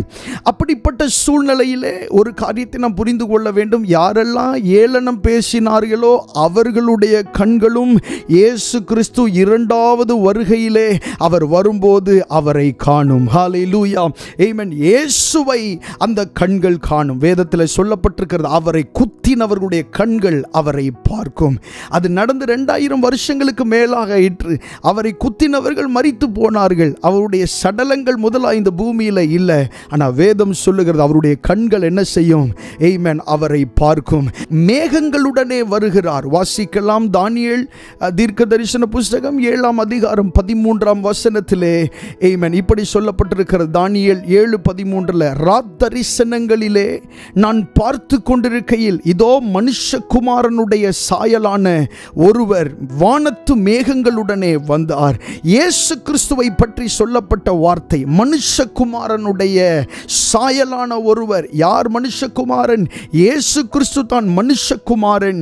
அவருடைய சாயலான ஒருவர் வானத்து மேகங்களுடனே வந்தார் என்று சொல்லி பரிசுத்த வேதாகமத்திலே எழுதப்பட்டிருக்கிறது. ஆம், நம்முடைய ஆண்டவர் மேகங்களுடனே அவர் வருகிறார். ஆயிரமான தம்முடைய தூதர்களோடு திரும்ப இந்த பூமிக்கு வருகிறார். கர்த்தர் நல்லவர். ஆமென். இந்த பிரசங்கத்தை நம்ம தியானிக்கும் போது ஆண்டவருடைய வருகைக்கென்று நாம் எப்படி ஆயத்தப்பட வேண்டும் என்பதை நாம் புரிந்து கொள்வோம். ஏன்னா கர்த்தருடைய வருகைக்கு ஆயத்தமாக்கப்பட்டவர்களாய் எந்த நேரத்திலும் நாம் ஆயத்தமாய் இருக்க வேண்டும். ஏனென்றால் அவர் ஒரு திருடனை போல வருவேன் என்று சொல்லி இருக்கிறார். ஒரு திருடன் எப்படி சொல்லாமல் வருவானோ, யாருக்கும் தெரியாமல் வருவானோ, அதே போல தான் மனுஷகுமாரனுடைய வருகை இருக்கும். இயேசு கிறிஸ்துவினுடைய இரண்டாவது வருகை இருக்கும். அந்த இரண்டாவது வருகையிலே அப்படி திருடனை போல அவர் வரும்பொழுது ஆமென் அவருக்கு முன்னாக நாம் நிற்கிறவர்களாக, எதிர்கொண்டு போகிறவர்களாக, மகிழ்ச்சியோடு அதை ஏற்றுக்கொள்ளுகிறவர்களாக நாம் இருக்க வேண்டும். ஏனென்று சொன்னால் உலகத்தில் உள்ள கோத்திரத்தார்கள் எல்லாம் அழுது புலம்புவார்கள். ராஜாதி ராஜாவாய் இயேசு வெளிப்படுகிற பொழுது ஆமென் உலகத்தில் உள்ள கோத்திரங்கள் எல்லாம், ஜனங்கள் எல்லாம் அவர்கள் அழுது புலம்புவார்கள். ஆனால் பிரித்தெடுக்கப்பட்டவர்கள், தெரிந்தெடுக்கப்பட்டவர்கள், அவருக்காக உண்மையோடு வாழ்ந்தவர்கள், அவருடைய நாமத்திற்கென்று பக்தி வைராக்கியம் காண்பித்தவர்கள் அவருடைய வருகை குறித்து சந்தோஷப்படுவார்கள். ஹல்லேலூயா, கர்த்தருடைய நாமம் மகிமைப்படுவதாக. உலக ஜனங்களுக்கு இந்த பூமியை ஒரு நிரந்தரமான இடமாக நினைக்கிறார்கள். அவர்களுக்கென்று பேர் பிரஸ்தாபங்களுக்கென்று அநேக காரியங்களை செய்கிறார்கள். ஆனாலும் அவர்களுடைய பெயர்கள் நிற்கிறதில்லை, நிலைக்கிறதில்லை. ஆமென். மண்ணான மனிதர்கள் அழிந்து போகிறார்கள். ஆனால் தேவனுடைய பிள்ளைகள் அவருடைய நாமத்தினாலே தெரிந்து கொள்ளப்பட்டு அவருடைய இரத்தம் தெளிக்கப்படுதலினாலே பரிசுத்தமாக்கப்பட்ட தேவ பிள்ளைகளாகிய நாம் அவருடைய வருகைக்காக காத்திருக்கிறவர்களாய் இருக்க வேண்டும். ஆம், இயேசு சீக்கிரமாய் வருகிறார். அவர் சொன்னார், இதோ சீக்கிரமாய் வருகிறேன், இதோ சீக்கிரமாய் வருகிறேன் என்று இயேசு கிறிஸ்து சொன்னார். ஹல்லேலூயா, கர்த்தருடைய நாமம் மகிமைப்படுவதாக. இயேசு கிறிஸ்து தாமே தன்னுடைய இரண்டாவது வருகையை குறித்து அவர் சொல்லி இருக்கிறார். நிறைய இடங்கள்ல இந்த மத்தேயு, மார்க், லூக்கா, யோவான் ஆகிய சுவிசேஷ புஸ்தகங்களை நாம் வாசிக்கும் போது இயேசு கிறிஸ்து தன்னுடைய இரண்டாவது வருகையை பற்றி அவர் சொல்லி இருக்கிறார். அதை இப்படி சொல்லணும்னா தன்னுடைய முதல் வருகையில் தானே தன்னுடைய இரண்டாவது வருகை குறித்தும் அவர் பதிவு செய்திருக்கிறார் இந்த பூமியிலே வாழ்ந்த நாட்களிலே. அதை நம்ம கொஞ்சம் தியானிக்கலாம். முதலாவது யோவான் எழுதின சுவிசேஷம் 14ஆம் அதிகாரம் 2-3 ஆகிய வசனங்களை வாசிக்கலாம். யோவான் எழுதின சுவிசேஷம் 14ஆம் அதிகாரம் 2-3 ஆகிய வசனங்கள் வாசிக்கலாமா? என் பிதாவின் வீட்டில் அநேக வாசஸ்தலங்கள் உண்டு. அப்படி இல்லாதிருந்தால் நான் உங்களுக்கு சொல்லி இருப்பேன். ஒரு ஸ்தலத்தை உங்களுக்காக ஆயத்தம் பண்ண போகிறேன். நான் போய் உங்களுக்காக ஸ்தலத்தை ஆயத்தம் பண்ணின பின்பு நான் இருக்கிற இடத்திலே நீங்களும் இருக்கும்படி நான் மறுபடியும் வந்து உங்களை என்னிடத்திலே சேர்த்து கொள்ளுவேன் என்று ஆண்டவர் சொல்லி இருக்கிறார். பாருங்க, இந்த வசனத்தில் சொல்லப்பட்டிருக்கிறது, என் பிதாவின் வீட்டில் அநேக வாசஸ்தலங்கள் உண்டு. இந்த அதிகாரத்தை, யோவான் எழுதின சுவிசேஷம் 14ஆம் அதிகாரத்தை நாம் வாசிக்கும் போது அந்த அதிகாரத்தினுடைய பின்னணியம் என்னவென்று சொன்னால், இயேசு கிறிஸ்து இந்த பூமியிலே அவர் வந்திருக்கிறார். ஆமென். வந்து ஊழியத்தை செய்து அதை நிறைவேற்றி திரும்பவும் சிலுவையில் அடிக்கப்பட்டு அவர் பரமேறி போகிறதான ஒரு நேரம் வந்திருக்கிறது. இதை அறிந்த சீஷர்கள் மிகவும் கலங்கி போய் அவர்கள் இருக்கிறார்கள். சோ இந்த அதிகாரத்தை வாசிக்கும் போது யோவான் எழுதின சுவிசேஷம் 14ஆம் அதிகாரம் 1ஆம் வசனத்தை நீங்க வாசிப்பீர்களே ஆனால் அங்கே சொல்லப்பட்டிருக்கிறது, உங்கள் இருதயம் கலங்காதிருப்பதாக. கலங்கி போய் இருக்கிற அந்த சீஷர்களை பார்த்து, தவிப்போடு இருக்கிற அந்த சீஷர்களை பார்த்து ஆண்டவர் சொன்ன வார்த்தை, உங்கள் இருதயம் கலங்காதிருப்பதாக. நீங்க கலங்க வேண்டாம், தேவனிடத்தில் விசுவாசமாய் இருங்கள், என்னிடத்திலும் விசுவாசமாய் இருங்கள் என்று சொல்லி இயேசு கிறிஸ்து தேற்றுகிற ஒரு அதிகாரமாய் இந்த அதிகாரம் இருக்கிறது. சோ அந்த அதிகாரத்திலே இயேசு கிறிஸ்து தான் போகிற நோக்கத்தையும், அந்த இடத்தில் போய் செய்ய போகிற காரியத்தையும், மறுபடி வருகிற காரியத்தையும் சீஷர்களோடு பகிர்ந்து கொள்ளுகிறார். இயேசு கிறிஸ்துவை நீங்கள் பார்க்கும்போது அவரோடு நெருக்கமாய் இருக்கிற அவருடைய சீஷர்களிடத்திலே ஆண்டவர் அநேக காரியங்களை பகிர்ந்து கொள்வதுண்டு. திரளான ஜனங்கள் அவரை பின்பற்றி வந்தார்கள். எத்தனையோ பேர் அவர் கூடவே இருக்க வேண்டும் என்று ஆசைப்பட்டார்கள். அவர்களோடு எல்லாம் ஆண்டவர் தம்முடைய ரகசியங்களை பகிர்ந்து கொள்ளவில்லை. ஆனால் தம்முடைய சீஷர்களோடு ஆண்டவர் எல்லா காரியங்களையும் பகிர்ந்து கொண்டார். அவர் சொன்னார், நான் இனி உங்களை வேலைக்காரர் அல்லது ஊழியக்காரர் என்று சொல்வதில்லை, நான் உங்களை சிநேகிதர் என்றேன் என்று சொல்லுகிறார். ஏனென்றால் சிநேகிதனை போல எல்லா காரியத்தையும் தம்முடைய சீஷர்களோடு ஆண்டவர் பகிர்ந்து கொண்டார். இந்த கடைசி நாட்களிலே தேவனுடைய பிள்ளைகளாகிய நாம் ஒரு காரியத்தை அறிந்து கொள்ள வேண்டும். எந்த அளவிலே இயேசு கிறிஸ்துவோடு நீங்கள் நேரம் செலவழிக்கிறீர்களோ அந்த அளவிலே அவர் உங்களோடு தம்முடைய காரியங்களை பகிர்ந்து கொள்ளுவார். ஏன் ஆண்டவர் உங்களோடு எதையும் சொல்லுகிறதில்லை, ஆண்டவர் ஏன் அநேக காரியத்தை உங்களோடு பகிர்ந்து கொள்ளுகிறதில்லை என்றால், நீங்கள் அவரோடு அதிக நேரம் செலவழிக்கிறதில்லை. இயேசு கிறிஸ்துவினோடு நேரம் செலவழிக்கிறவர்களோடு அவர் தம்முடைய காரியங்களை பகிர்ந்து கொள்ளுகிறார். ஆமென். நம்முடைய ஆண்டவர் எப்பொழுதுமே காரியங்களை பகிர்ந்து கொள்ள விரும்புகிற தெய்வம். வேதத்திலே சொல்லப்பட்டிருக்கிறது, இதோ வாசற்படியில் நின்று கதவை தட்டுகிறேன், ஒருவன் என் சத்தத்தை கேட்டு கதவை திறந்தால் நான் உள்ளே பிரவேசித்து அவனோடு போஜனம் பண்ணுவேன். என்ன போஜனம் பண்ணுவேன் என்றால் என்ன? நம்மோடு உட்கார்ந்து சாப்பிட போகிறார் என்ற அர்த்தமா? இல்லை. போஜனம் என்பது காரிய பகிர்மானம். தம்முடைய காரியத்தை நம்மோடு பகிர்ந்து கொள்ள விரும்புகிறவர் நம்முடைய ஆண்டவர். நாம் வழிபடுகிற தெய்வம், நாம் ஆராதிக்கிற தெய்வம் தம்முடைய காரியங்களை நம்மோடு பகிர்ந்து கொள்ளுகிறவர். இந்த உலகத்தில் எந்த தெய்வங்களும் அப்படி இல்லை. எந்த தெய்வங்களும் தங்களுடைய காரியத்தை நம்மோடு பகிர்ந்து கொள்ள முடியாது, நினைத்தாலும் முடியாது. ஏனென்றால் வேதம் சொல்லுகிறது, அவைகளுக்கு கண்கள் இருந்தும் காணாது, வாயிருந்தும் பேசாது, நாசி மூக்கிருந்தும் அவைகள் முகராது, காதுகள் இருந்தும் கேளாது.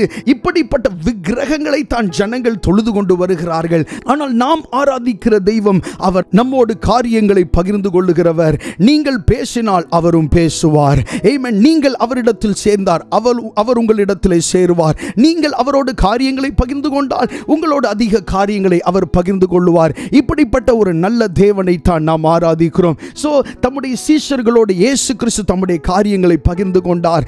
ஆமென். என்னென்ன நோக்கத்திற்காக இந்த பூமிக்கு வந்தாரோ அதை நிறைவேற்றிவிட்டு நான் பிதாவினிடத்திலே போகிறேன், அங்கே போய் இந்த மாதிரியான காரியங்களை செய்ய போகிறேன் என்று ஆண்டவர் சொல்லுகிறார். இந்த வசனத்தை பாருங்க.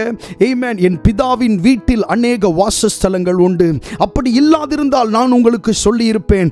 ஆண்டவர் இல்லாததை உங்களிடத்தில் சொல்ல மாட்டார், இருக்கிறதான் சொல்லுவார். உங்களிடத்தில் ஒரு காரியத்தை சொன்ன அந்த காரியம் இருக்கு என்று அர்த்தம்.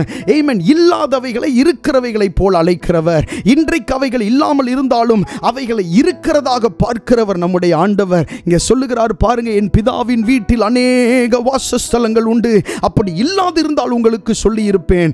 ஒரு ஸ்தலத்தை இடத்தை உங்களுக்காக ஆயத்தம் பண்ண போகிறேன். இயேசு கிறிஸ்து சொன்னார், நான் இப்பொழுது போகிறது எதற்காக தெரியுமா?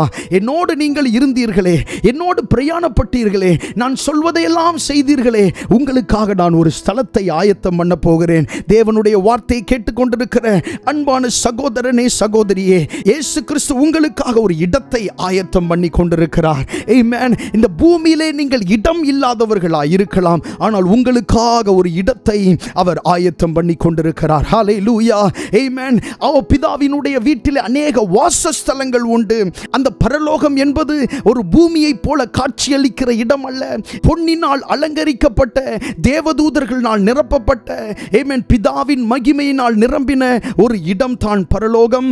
அந்த இடத்திலே, அந்த பொன் வீதி நிறைந்த அந்த இடத்திலே, ஆமென், பலவிதமான காரியங்களால் அலங்கரிக்கப்பட்ட அந்த பரலோகத்திலே ஆண்டவர் சொல்லுகிறார், உங்களுக்கு ஒரு வாசஸ்தலத்தை அல்லது உனக்கு ஒரு வாசஸ்தலத்தை நான் ஆயத்தம் பண்ண போகிறேன். இன்றைக்கு தேவனுக்காக நிற்கிற, தேவனை நம்பி வாழ்கிற, தேவனுக்காக ஓடுகிற உங்கள் ஒவ்வொருவருக்காகவும் ஆண்டவர் பரலோகத்திலே ஒரு வாசஸ்தலத்தை ஆயத்தம் பண்ணி கொண்டிருக்கிறார். ஹல்லேலூயா.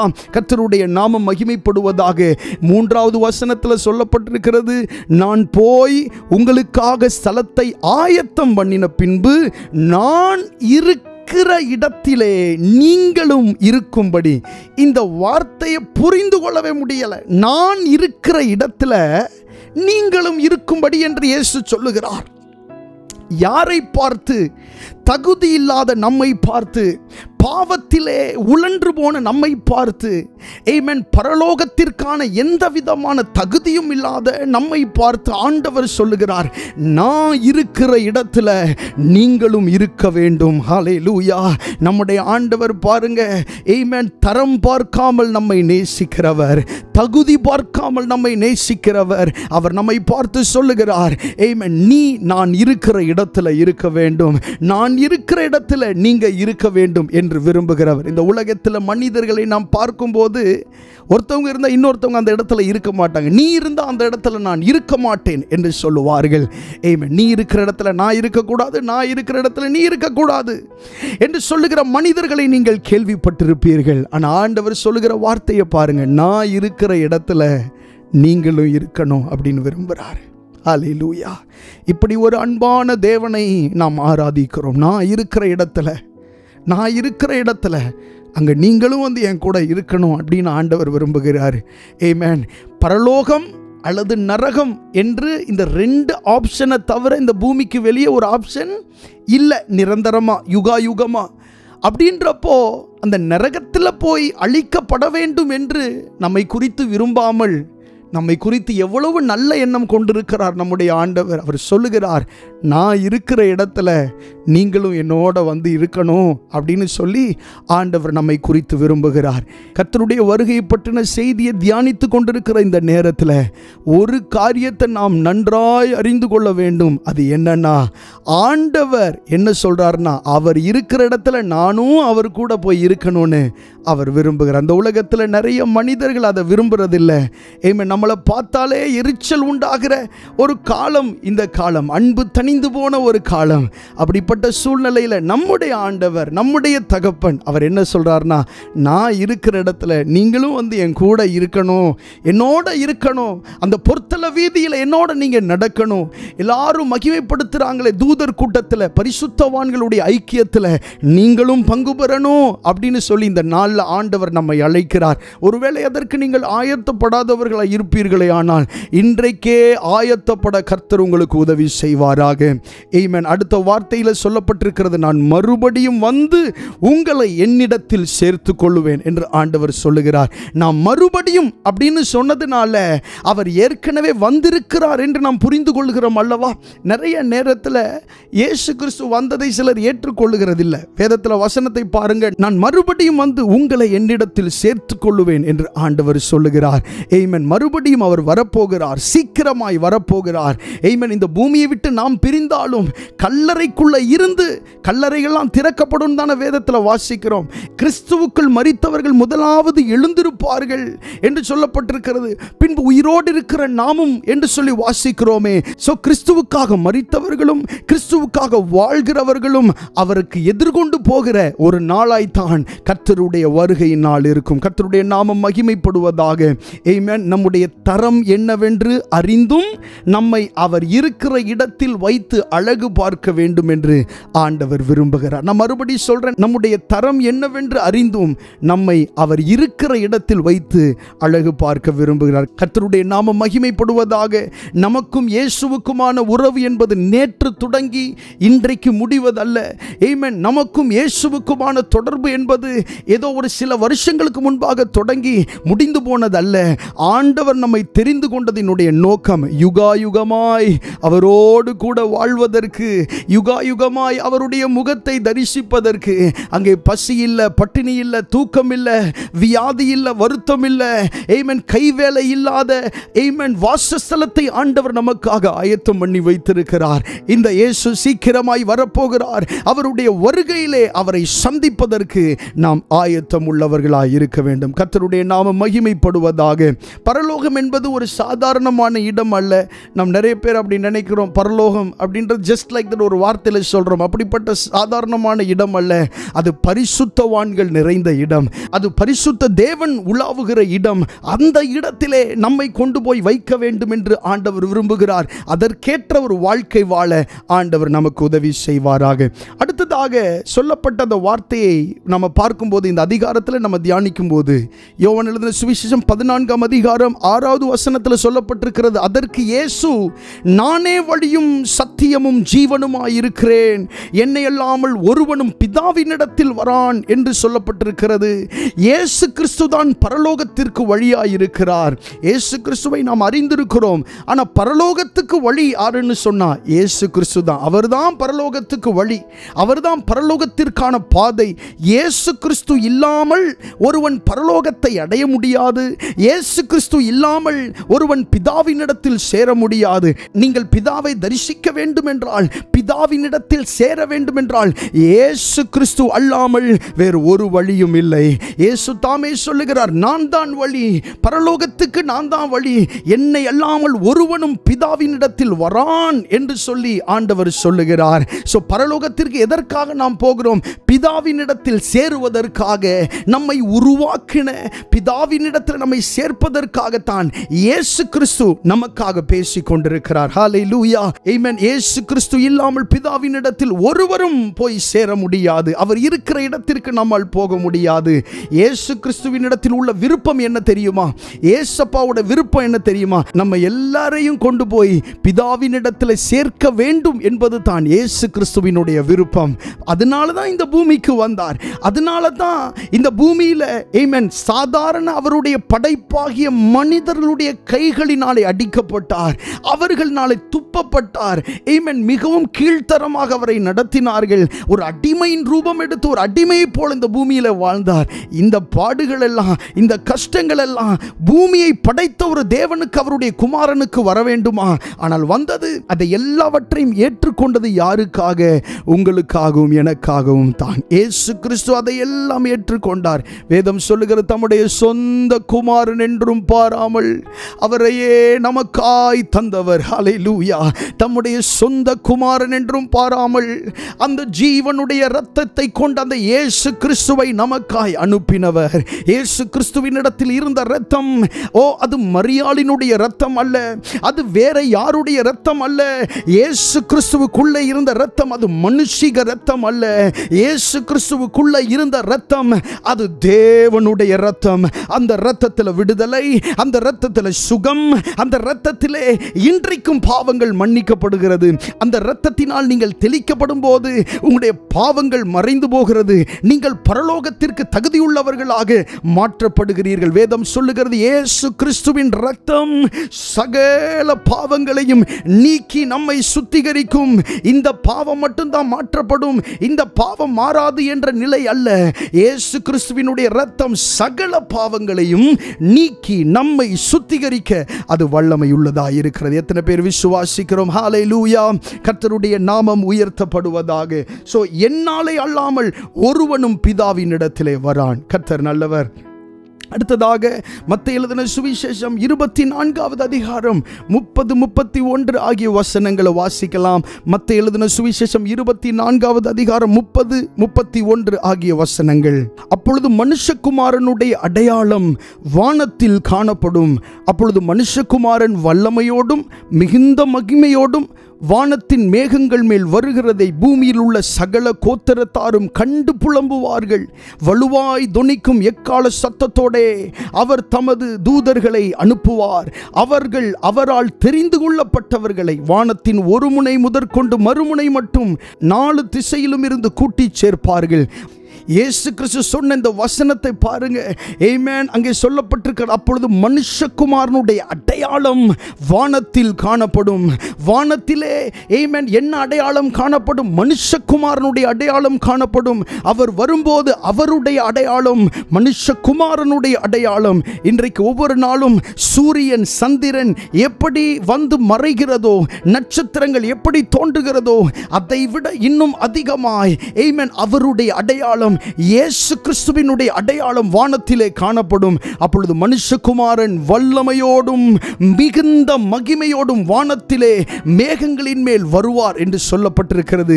மனுஷகுமாரன் எப்படி வருவார்? அவர் வல்லமையோடு வருவார், மிகுந்த மகிமையோடே வருவார், வானத்தின் மேகங்கள் மேல் அவர் வருவார் என்று சொல்லப்பட்டிருக்கிறது.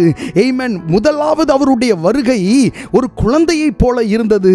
ஒரு குழந்தை போல அவர் ஒரு மனுஷனை போல அவதரித்து ஒரு குழந்தை போலவே வெளிப்பட்டு, அந்த குழந்தையை பார்க்க எத்தனையோ பேர் வந்தார்கள். சாஸ்திரிகள் கிழக்கிலிருந்து வந்தார்கள். வந்து பொன் வெள்ளி தூப வர்க்கத்தை அவருக்கு காணிக்கையாய் கொடுத்தார்கள். ஆமென். அவருடைய பிறப்பே ஒரு அதிசயமாய் இருந்தது. அந்த பிறப்பிலும் அடையாளம் வானத்திலே தான் காணப்பட்டது. அது ஒரு நட்சத்திரம் என்கிற அடையாளம். அந்த நட்சத்திரத்தின் அடையாளத்தை பார்த்து தான் சாஸ்திரிகள் வந்தார்கள். அந்த நட்சத்திரம் தான் அவர்களை வழிநடத்தினது. ஆமென். இயேசு கிறிஸ்துவினுடைய முதலாம் வருகையிலும் வானத்திலே தான் அந்த அடையாளம் தோன்றினது. அந்த அடையாளம் வானத்திலே உள்ள அடையாளம், ஒரு நட்சத்திரம். ஆமென். அவர்கள் போகிற பாதை அவர்களுக்காக காட்டிக்கொண்டே வந்தது. இந்த நட்சத்திரத்தை தொடர்ந்து வந்த சாஸ்திரிகள் இயேசு கிறிஸ்து இருக்கிற இடம் வரைக்கும் அவர்கள் வந்தார்கள். அந்த அடையாளமும் வானத்திலே தான் காணப்பட்டது. இனி இயேசு இரண்டாம் வருகையிலே வரப்போகிறார். இந்த அடையாளமும் பூமியில் அல்ல, அது வானத்திலே காணப்படும். ஹல்லேலூயா. எல்லா ஜனங்களுடைய கண்களும் காணும். சாஸ்திரிகள் பார்த்தது போல ஆமென் ஒரு சிலர் மாத்திரம் பார்க்கிறது அல்ல, மேய்ப்பர்கள் பார்க்கிறது போல ஒரு சில தூதர்களை மட்டும் அல்ல. ஆமென். இயேசு கிறிஸ்து வரும்போது ஆமென் பரலோக தூதர்கள் அனைவரும் வந்து ஆமென் எக்காலம் முழங்க ஆமென் வானத்திலே மனுஷகுமாரனுடைய அடையாளம் தோன்றும் என்பதாய் பரிசுத்த வேதாகமம் சொல்லுகிறது. வேதம் சொல்லுகிறது, பூமியில் உள்ள சகல கோத்திரத்தாரும் கண்டு புலம்புவார்கள். ஹல்லேலூயா. பூமியில் இருக்கிற ஜனங்கள் இயேசு கிறிஸ்துவினுடைய இந்த வருகையை பார்த்து அவர்கள் புலம்புவார்கள், ஐயோ என்று புலம்புவார்கள். ஏனென்றால் அவருடைய வருகை அப்படிப்பட்டது. ஹல்லேலூயா. இயேசு கிறிஸ்துவினுடைய வருகையை எதிர்கொள்ளுகிறதற்கான பலன் எந்த மனுஷனுக்கும் இல்லை. எந்த விதமான ஆமென் அத்தாரிட்டி உள்ள பவர் உள்ள எந்த மனுஷனாலையும் இயேசு கிறிஸ்துவின் வருகை எதிர்கொள்ள முடியாது. உலகத்தின் முதல் பணக்காரனால் இயேசு கிறிஸ்துவினுடைய வருகை எதிர்கொள்ள முடியாது. எவர்கள் தெரிந்து கொள்ளப்பட்டார்களோ, எவர்கள் அழைக்கப்பட்டார்களோ, எவர்கள் கிறிஸ்துவுக்காக உண்மையோடு வாழ்ந்தார்களோ, எவர்கள் தேவனுடைய பிள்ளைகள் எனப்பட்டார்களோ, அவர்கள் தான் ஆமென் சந்தோஷத்தோட மகிழ்ச்சியோட அவரை கர்த்தரை எதிர்கொண்டு போவார்கள். ஹல்லேலூயா. நீங்களும் அப்படிப்பட்ட மகிழ்ச்சியோட இயேசுவை எதிர்கொண்டு போக வேண்டும். நாம் எல்லாரும் இயேசுவை அப்படிப்பட்ட மகிழ்ச்சியோட அவருக்கு எதிர்கொண்டு போக வேண்டும். இயேசு வருகிறார் என்கிற அடையாளம் தோன்றும் போது நாம் உயிரோடு இருந்தாலும் நாம் மரித்திருந்தாலும் எங்கே இருந்தாலும் அவருக்கு எதிர்கொண்டு போக நாம் ஆயத்தப்பட வேண்டும். ஹல்லேலூயா. அங்கே சொல்லப்பட்டிருக்கிற 31வது வசனத்திலே வலுவாய் தொனிக்கும் எக்கால சத்தத்தோட அவர் தமது தூதர்களை அனுப்புவார். ஆமென். இயேசு கிறிஸ்துவினுடைய முதலாம் வருகையிலே தூதர்கள் இந்த பூமிக்கு வந்தார்கள். அவர்கள் என்ன சொன்னார்கள்? உன்னதத்திலே மகிமையும் பூமியிலே சமாதானமும் மனுஷர் மேல் பிரியமும் உண்டாவதாக என்று சொல்லி அவர்கள் பாடி கர்த்தரை துதித்தார்கள். ஆமென். சந்தோஷமாய் கர்த்தரை துதித்தார்கள். இந்த மனுஷங்களை ஆண்டவர் சிருஷ்டித்ததுக்காக அவர் ஆமென் விசனப்பட்டார், சங்கடப்பட்டார். அந்த அளவுக்கு இந்த மனுஷருடைய பாவங்கள் பரலோகத்திற்கு எட்டி இருந்தது. அதை குறித்து நாம் ஆதியாகமத்தில் வாசிக்கிறோம். ஆண்டவர் மனுஷனை சிருஷ்டித்ததற்காக ஆமென் அவருக்கு ஒரு விசனமாய் இருந்தது.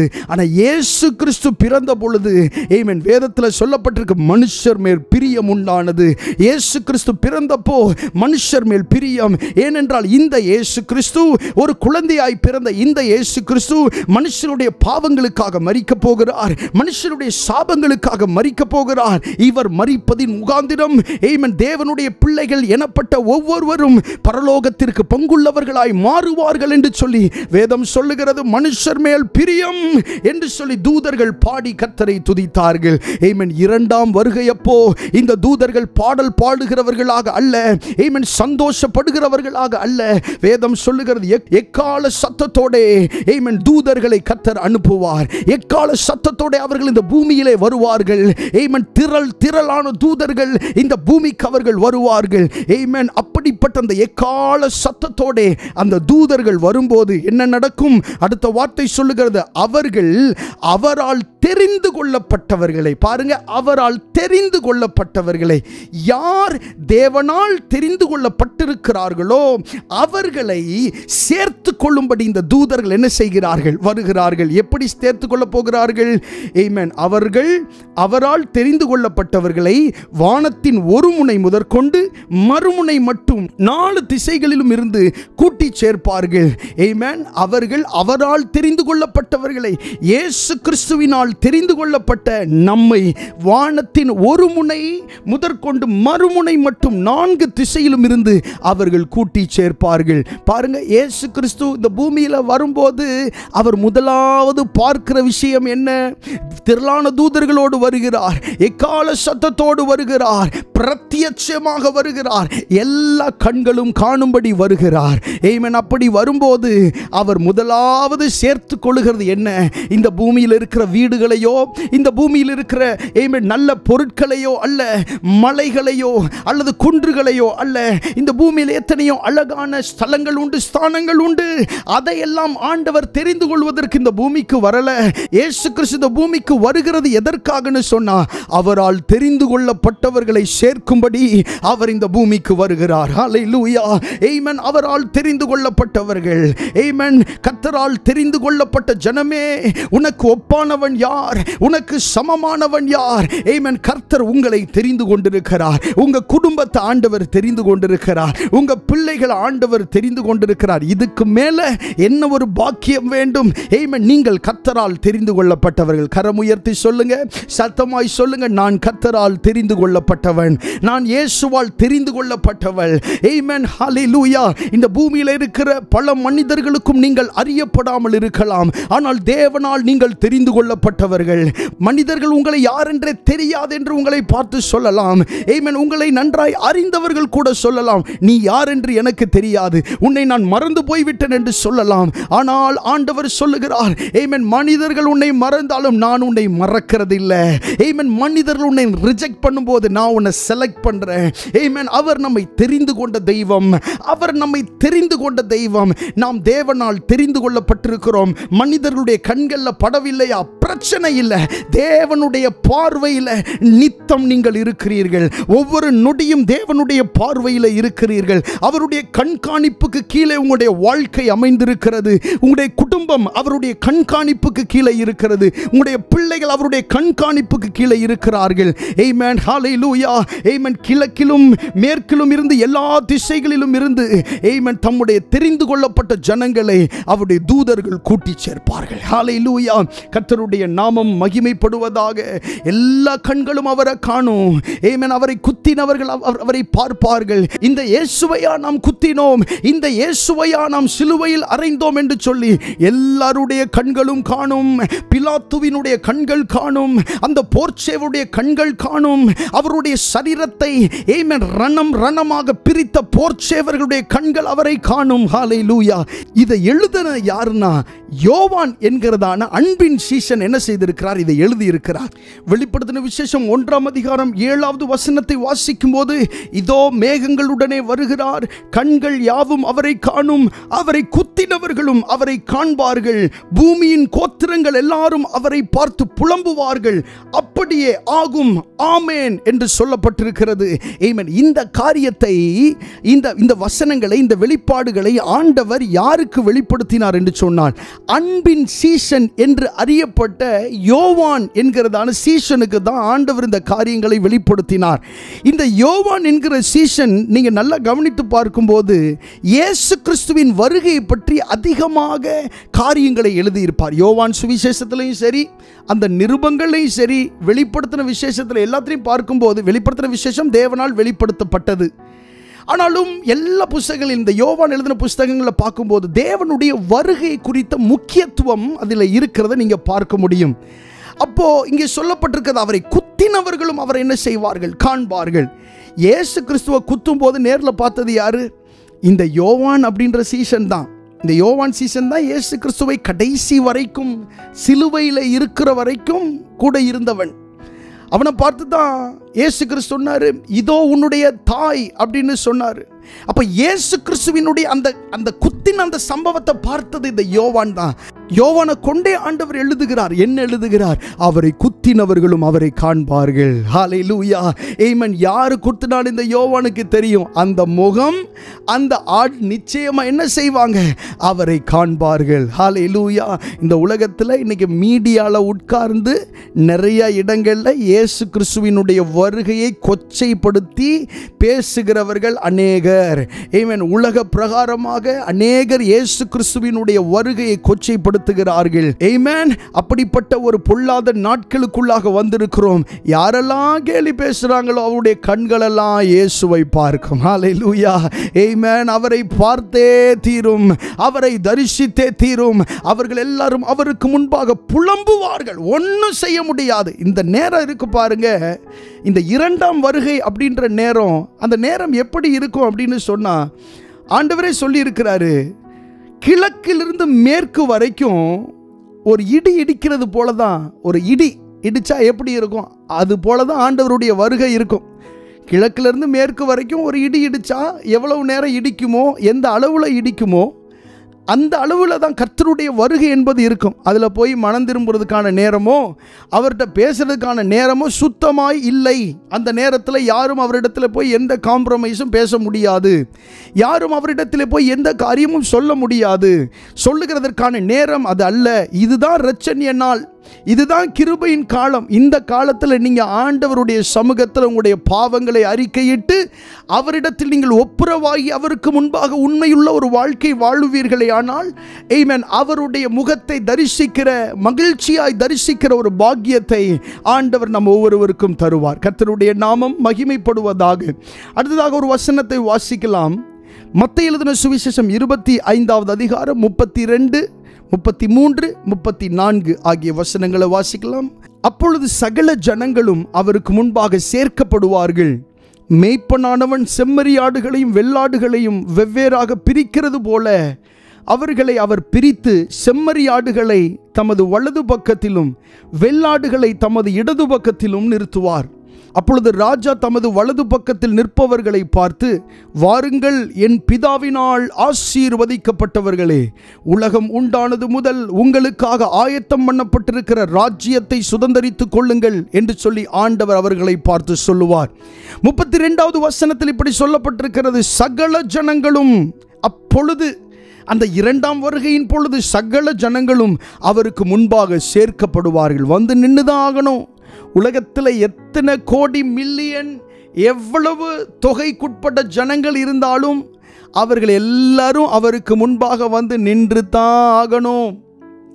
இதுக்கு முன்பாக உயிரோடு இருந்தவர்கள் ஆகட்டும், மரித்தவர்கள் ஆகட்டும், இப்போ உயிரோடு இருக்கிறவர்கள் ஆகட்டும், இனிமேல் பிறக்க போகிறவர்கள் ஆகட்டும், எல்லாரும் மனுஷ வர்க்கம் அப்படின்னு சொல்ற எல்லாரும் அவருக்கு முன்பாக வந்து சேர்க்கப்படுவார்கள். நீங்க வரலைனாலும் உங்களை கூட்டிட்டு போய் அவருக்கு முன்பாக நிறுத்திடுவாங்க. யாரும் அந்த நாளை தவிர்க்க முடியாது.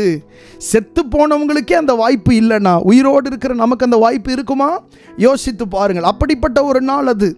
மேய்ப்பனானவன் செம்மறி ஆடுகளையும் வெள்ளாடுகளையும் வெவ்வேறாக பிரிக்கிறது போல அவர்களை அவர் பிரித்து செம்மறி ஆடுகளை வலது பக்கத்திலும் வெள்ளாடுகளை இடது பக்கத்திலும் நிறுத்துவார். இப்போ பாருங்க, மேய்ப்பன் இருக்கான்ல, ஆடு மேய்க்கிற ஒரு மேய்ப்பன். அந்த மேய்ப்பன் செம்மறி ஆடுகளை வெள்ளாடுகளை ரெண்டையும் பிரிக்கிறது போல, வெவ்வேறா பிரிக்கிறது போல, தனித்தனியா பிரிக்கிறது போல ஆண்டவர் என்ன செய்கிறார்னா, அவர்களை, அவருக்கு முன்பாக இருக்கிற ஜனங்களை, அதில் நம்மளும் ஒரு ஆளாக இருப்போம், நீங்களும் ஒரு ஆளாக இருப்பீங்க, உங்களுடைய பிள்ளைகளும் ஒரு ஆளாக இருப்பாங்க, உங்களுடைய கணவன், உங்களுடைய மனைவி, உங்களால் அறியப்பட்டவர்கள் எல்லாரும் அதில் ஒரு ஆளாக இருப்பாங்க. ஆமென். அந்த இடத்துல நிற்கும்போது அவர்களை அவர் பிரிப்பார். அவர்களை என்ன செய்வார்? பிரிப்பார். ஆமென். கர்த்தருடைய வருகையை பற்றி தியானிக்கும் போது ரொம்ப கவனத்தோடு நம்ம இதை கேட்க வேண்டும். ஏன்னு சொன்னால், இந்த உலகத்தில் நம்ம இருக்கிறதற்கான ஒரு நோக்கமே என்னன்னா, நித்திய ஜீவனை பெற்றுக்கொள்ளணும். வேற ஒரு விஷயமும் உங்களை பாதிக்காது. வேற ஒரு விஷயமும் உங்களை பாதிக்காது.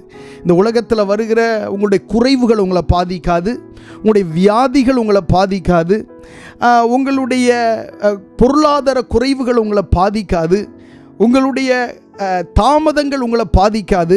இதெல்லாம் ஒரு விதமான ஒரு பாதிப்புகளாக இருந்தால் கூட அவைகள் ஆண்டவர் குறைவுகளை சரியாக்குவார். ஆனால் ஒரு மனுஷன் அவருடைய வருகையின் நாளிலே கைவிடப்படுவானே ஆனால், கொஞ்சம் நினச்சி பாருங்க, அவருக்கு முன்பாக நம்ம எல்லாரும் நிற்கிறோம். அப்படி நிற்கும்போது அவர் பிரிக்கிறார். செம்மறி ஆடுகளையும் வெள்ளாடுகளையும் பிரிக்கிறது போல ஆண்டவர் அந்த ரெண்டு குரூப்பையும் அப்படி தனியாக பிரிக்கிறார். அவர் ஒரு வார்த்தை சொன்னாலே அப்படியே எல்லாம் அப்படியே பிரிஞ்சு போயிடுவாங்க ரெண்டு பக்கம். அப்போது நினச்சி பாருங்க, அப்போது ஆண்டவருக்கு பிரியமில்லாத ஒரு பக்கத்தில் நம்ம பிரிந்து போய் நின்றுட்டோம்னா என்ன பண்ண முடியும்? என்ன பேச முடியும்? யார்கிட்ட போய் அழுக முடியும்? நிரந்தரமான நரகத்தில் தள்ளப்படுவதை பார்க்கிலும் வேறே ஒரு வழி இல்லை என்பதைத்தான் வேதம் மறுபடி சொல்லுகிறது. ஆனால் அவருக்காக வாழ்ந்த நாம், அவருக்காக வாழ்கிற நாம் உண்மையிலே அவருக்காக வாழ்ந்தால் அந்த நாளிலே ஆண்டவர் நம்மை அவருடைய வலது பக்கத்திலே நிறுத்துவார். அவருடைய வலது பக்கத்தில் நம்ம என்ன செய்வார்? ஆண்டவர் நிறுத்துவார். இந்த வலது பக்கத்தில் நிற்கிற எல்லாம் செம்மறி ஆடுகள், தம்முடைய இடது பக்கத்தில் நிறுத்துறதெல்லாம் வெள்ளாடுகள். வலது பக்கத்தில் இருக்கிறது யாரு? செம்மறி ஆடுகள். இடது பக்கத்தில் யாரை நிறுத்துகிறார்? வெள்ளாடுகளை இடது பக்கத்தில் ஆண்டவர் நிறுத்துகிறார். வெள்ளை ஆடுகளை எப்படி நிறுத்துகிறார்? இடது பக்கம் நிறுத்துகிறார். இப்பொழுது ராஜா தமது வலது பக்கத்தில் நிற்கிறவர்களை பார்த்து, இப்போ நீங்கள் வலது பக்கத்தில் அந்த செம்மறி ஆடு கூட்டத்தில், செம்மறி ஆடுகள் என்பது செம்மறி ஆடுகளா இல்லை, அந்த செம்மறி ஆடுகள் அப்படின்னு போது ஆண்டவருடைய பிள்ளைகள் அப்படின்றத ஆண்டவர் காண்பிக்கிறார். அந்த வலது பக்கத்தில் இருக்கிற கூட்டத்தில் ஆமென் நிற்கிறவர்களை பார்த்து ஆண்டவர் சொல்லுவார், வாருங்கள் என் பிதாவினால் ஆசீர்வதிக்கப்பட்டவர்கள். இந்த வசனத்தை நல்ல மனசில் வச்சுக்கோங்க. வாருங்கள் என் பிதாவினால் ஆசீர்வதிக்கப்பட்டவர்களே, உலகம் உண்டானது முதல் உங்களுக்காக ஆயத்தம் பண்ணப்பட்டிருக்கிற ராஜ்யத்தை சுதந்தரித்துக் கொள்ளுங்கள். எப்போ இருந்து உங்களுக்காக ஆண்டவர் ராஜ்யத்தை ஆயத்தம் பண்றாரா? உலகம் உண்டானது முதல். நீங்க பிறக்கிறதுக்கு, நான் பிறக்கிறதற்கு பல ஆயிரம் வருஷங்களுக்கு முன்பாகவே ஆண்டவர் நமக்காக ஒரு ராஜ்யத்தை அவர் ஆயத்தப்படுத்தி கொண்டிருக்கிறார். ஹல்லேலூயா. நமக்கான ஒரு ராஜ்யத்தை அவர் ஆயத்தப்படுத்தி கொண்டிருக்கிறார். உலகம் உண்டானது முதல் உங்களுக்காக ஆயத்தம் பண்ணப்பட்டிருக்கிற ராஜ்யத்தை சுதந்தரித்துக் கொள்ளுங்கள் என்று வலதுபுறத்திலே நிற்கிற செம்மறி ஆட்டு கூட்டத்தை, தேவனால் தெரிந்து கொள்ளப்பட்ட கூட்டத்தை பார்த்து அவர் சொல்லுகிறார். இது வலது பக்கத்தில் நிற்கிறவங்களை பார்த்து. இப்போ இடது பக்கத்தில் இருக்கிற ஆட்களை பார்த்தும் ஆண்டவர் பேசுறாரு. என்ன பேசுறார் அப்படின்னா, மத்தேயு எழுதின சுவிசேஷம் அதே அதிகாரம் 25:41 சொல்லப்பட்டிருக்கிறது பாருங்க. அப்பொழுது இடது பக்கத்தில் நிற்பவர்களை பார்த்து அவர், சபிக்கப்பட்டவர்களே, என்னை விட்டு பிசாசுக்காகவும் அவன் தூதர்களுக்காகவும் ஆயத்தம் பண்ணப்பட்டிருக்கிற நித்திய அக்கினியிலே போங்கள் என்று சொல்லி இடது பக்கத்தில் நிற்கிற அந்த வெள்ளாட்டு கூட்டத்தை பார்த்து ஆண்டவர் சொல்லுவார். இந்த வெள்ளாட்டு கூட்டம் பாருங்க, ஆண்டவருக்கு பிரியமில்லாத கூட்டம். வெளியே நல்லா இருக்கிறது போல காணப்படும், உள்ளே அவர்களுக்குள்ளே சுபாவம் சரியில்லை. ஆமென். இயேசு கிறிஸ்துவினுடைய வருகை நாள்ல எல்லாம் பயங்கரமா நடக்கும். அதை நம்ம சிந்தித்து பார்க்கவே முடியல. அப்படிப்பட்ட ஒரு நாளா இருக்கும் அந்த நாள். ஆமென். ஸ்தோத்திரம். அநேகர் வந்து சொல்லுவார்கள், உம்முடைய நாமத்தினாலே பிசாசுகளை துரத்தினோம் அல்லவா, உம்முடைய நாமத்தினாலே ஆமென் நாங்கள் தீர்க்க தரிசனம் சொன்னோம் அல்லவா. இயேசு கிறிஸ்து சொல்லுவார், ஆமென், உங்களை அறியேன், நீங்கள் யார் என்றே எனக்கு தெரியாது. ஆமென். பொல்லாத ஆமென் செய்கைக்காரரை நீங்கள் என்னை விட்டு அகன்று போங்கள் என்று ஆண்டவர் சொல்லுவார். ஆமென். ஊழியம் செய்தாலும் கவனமாய் இருக்க வேண்டும். ஆமென். தேவனுக்காக ஊழியம் செய்வது பெரிதல்ல.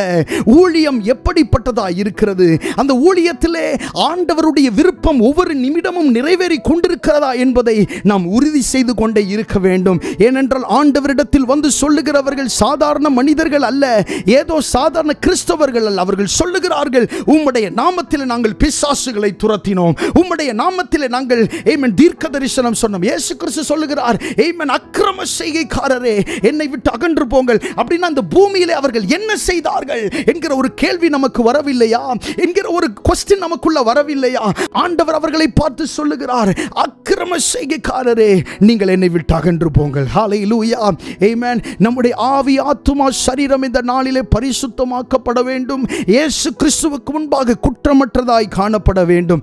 அவர் எப்படி நாம் இருக்க வேண்டும் என்று விரும்புகிறாரோ அவ்வண்ணமாய் நம்முடைய வாழ்க்கை மாற்றப்பட வேண்டும், நம்முடைய ஜீவியம் மாற்றப்பட வேண்டும், நம்முடைய எல்லா காரியங்களும் மாற்றப்பட வேண்டும். சோ இடதுபுறத்தில் இருக்கிறவர்களை பார்த்து, அந்த வெள்ளாட்டு கூட்டத்தில் நிற்பவர்களை பார்த்து ஆண்டவர் சொல்லுவார், சபிக்கப்பட்டவர்களே என்னை விட்டு பிசாசுக்காகவும், அந்த வார்த்தையை பாருங்க, பிசாசுக்காகவும் அவன் தூதர்களுக்காகவும் ஆயத்தம் பண்ணப்பட்டிருக்கிற நித்திய அக்கினியிலே போங்கள். அப்படின்னா என்ன அர்த்தம்? நித்திய அக்கினி, நரகம் என்பது தேவனுடைய பிள்ளைகளுக்காக சிருஷ்டிக்கப்பட்டது அல்ல. தேவனுடைய பிள்ளைகளை அங்கே போட வேண்டும் என்று ஆண்டவருக்கு திட்டம் இல்லை. தேவனுடைய பிள்ளைகளை அந்த நரகத்திலே கொண்டு போய் போட வேண்டும் என்பது ஆண்டவருடைய நோக்கம் அல்ல.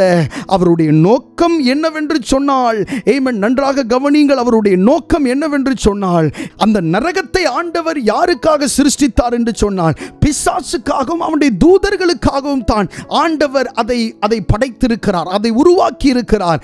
ஆனால் கீழ்ப்படியாத, ஆண்டவரை அறியாத, அவரை தேவன் என்று அறிக்கையிடாத, அவருடைய நாமத்தை தொழுது கொள்ளாத, ஆமென், அவருடைய நாமத்தின் மேல் பக்தி காண்பிக்காத ஆமென் மனிதர்களை ஆண்டவர் அந்த அக்கினியிலே போடுவார் என்பதை இந்த வசனத்தின் மூலமாக ஆண்டவர் உங்களுக்கு தெளிவுபடுத்துகிறார். ஹல்லேலூயா. நம்முடைய தேவன் சாதாரணமானவர் அல்ல.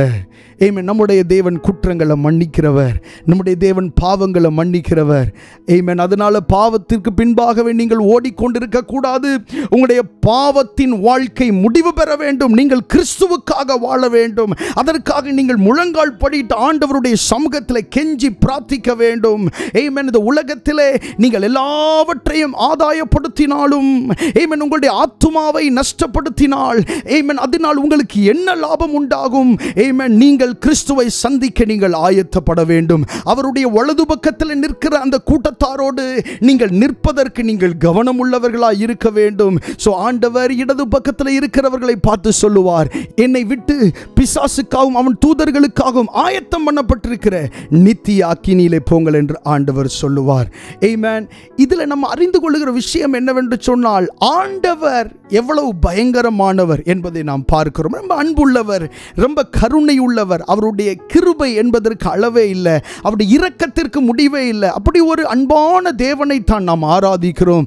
ஆனால் இந்த தேவன் ஆமென் நம் மேல் எவ்வளவுக்கு எவ்வளவு அன்பு வைத்திருக்கிறார் என்று சொன்னால், தம்முடைய சொந்த குமாரனை பாராமல் அவரையே நமக்காக அனுப்பி தந்திருக்கிறார். இவ்வளவு பெரிய ஒரு விலையை, இந்த உலகத்தில் யாராலும் எந்த மனிதனாலும் கொடுக்க முடியாத ஒரு விலையை ஆண்டவர் நமக்காக கொடுத்திருக்கிறார். அந்த விலையை உணர்ந்து, அந்த இரத்தத்தின் கிரயத்தை உணர்ந்து அவருக்கு பயந்து நாம் நடக்க வேண்டும் என்பதை ஆண்டவர் இந்த நாளிலே நமக்கு தெளிவுபடுத்துகிறார். ஹல்லேலூயா.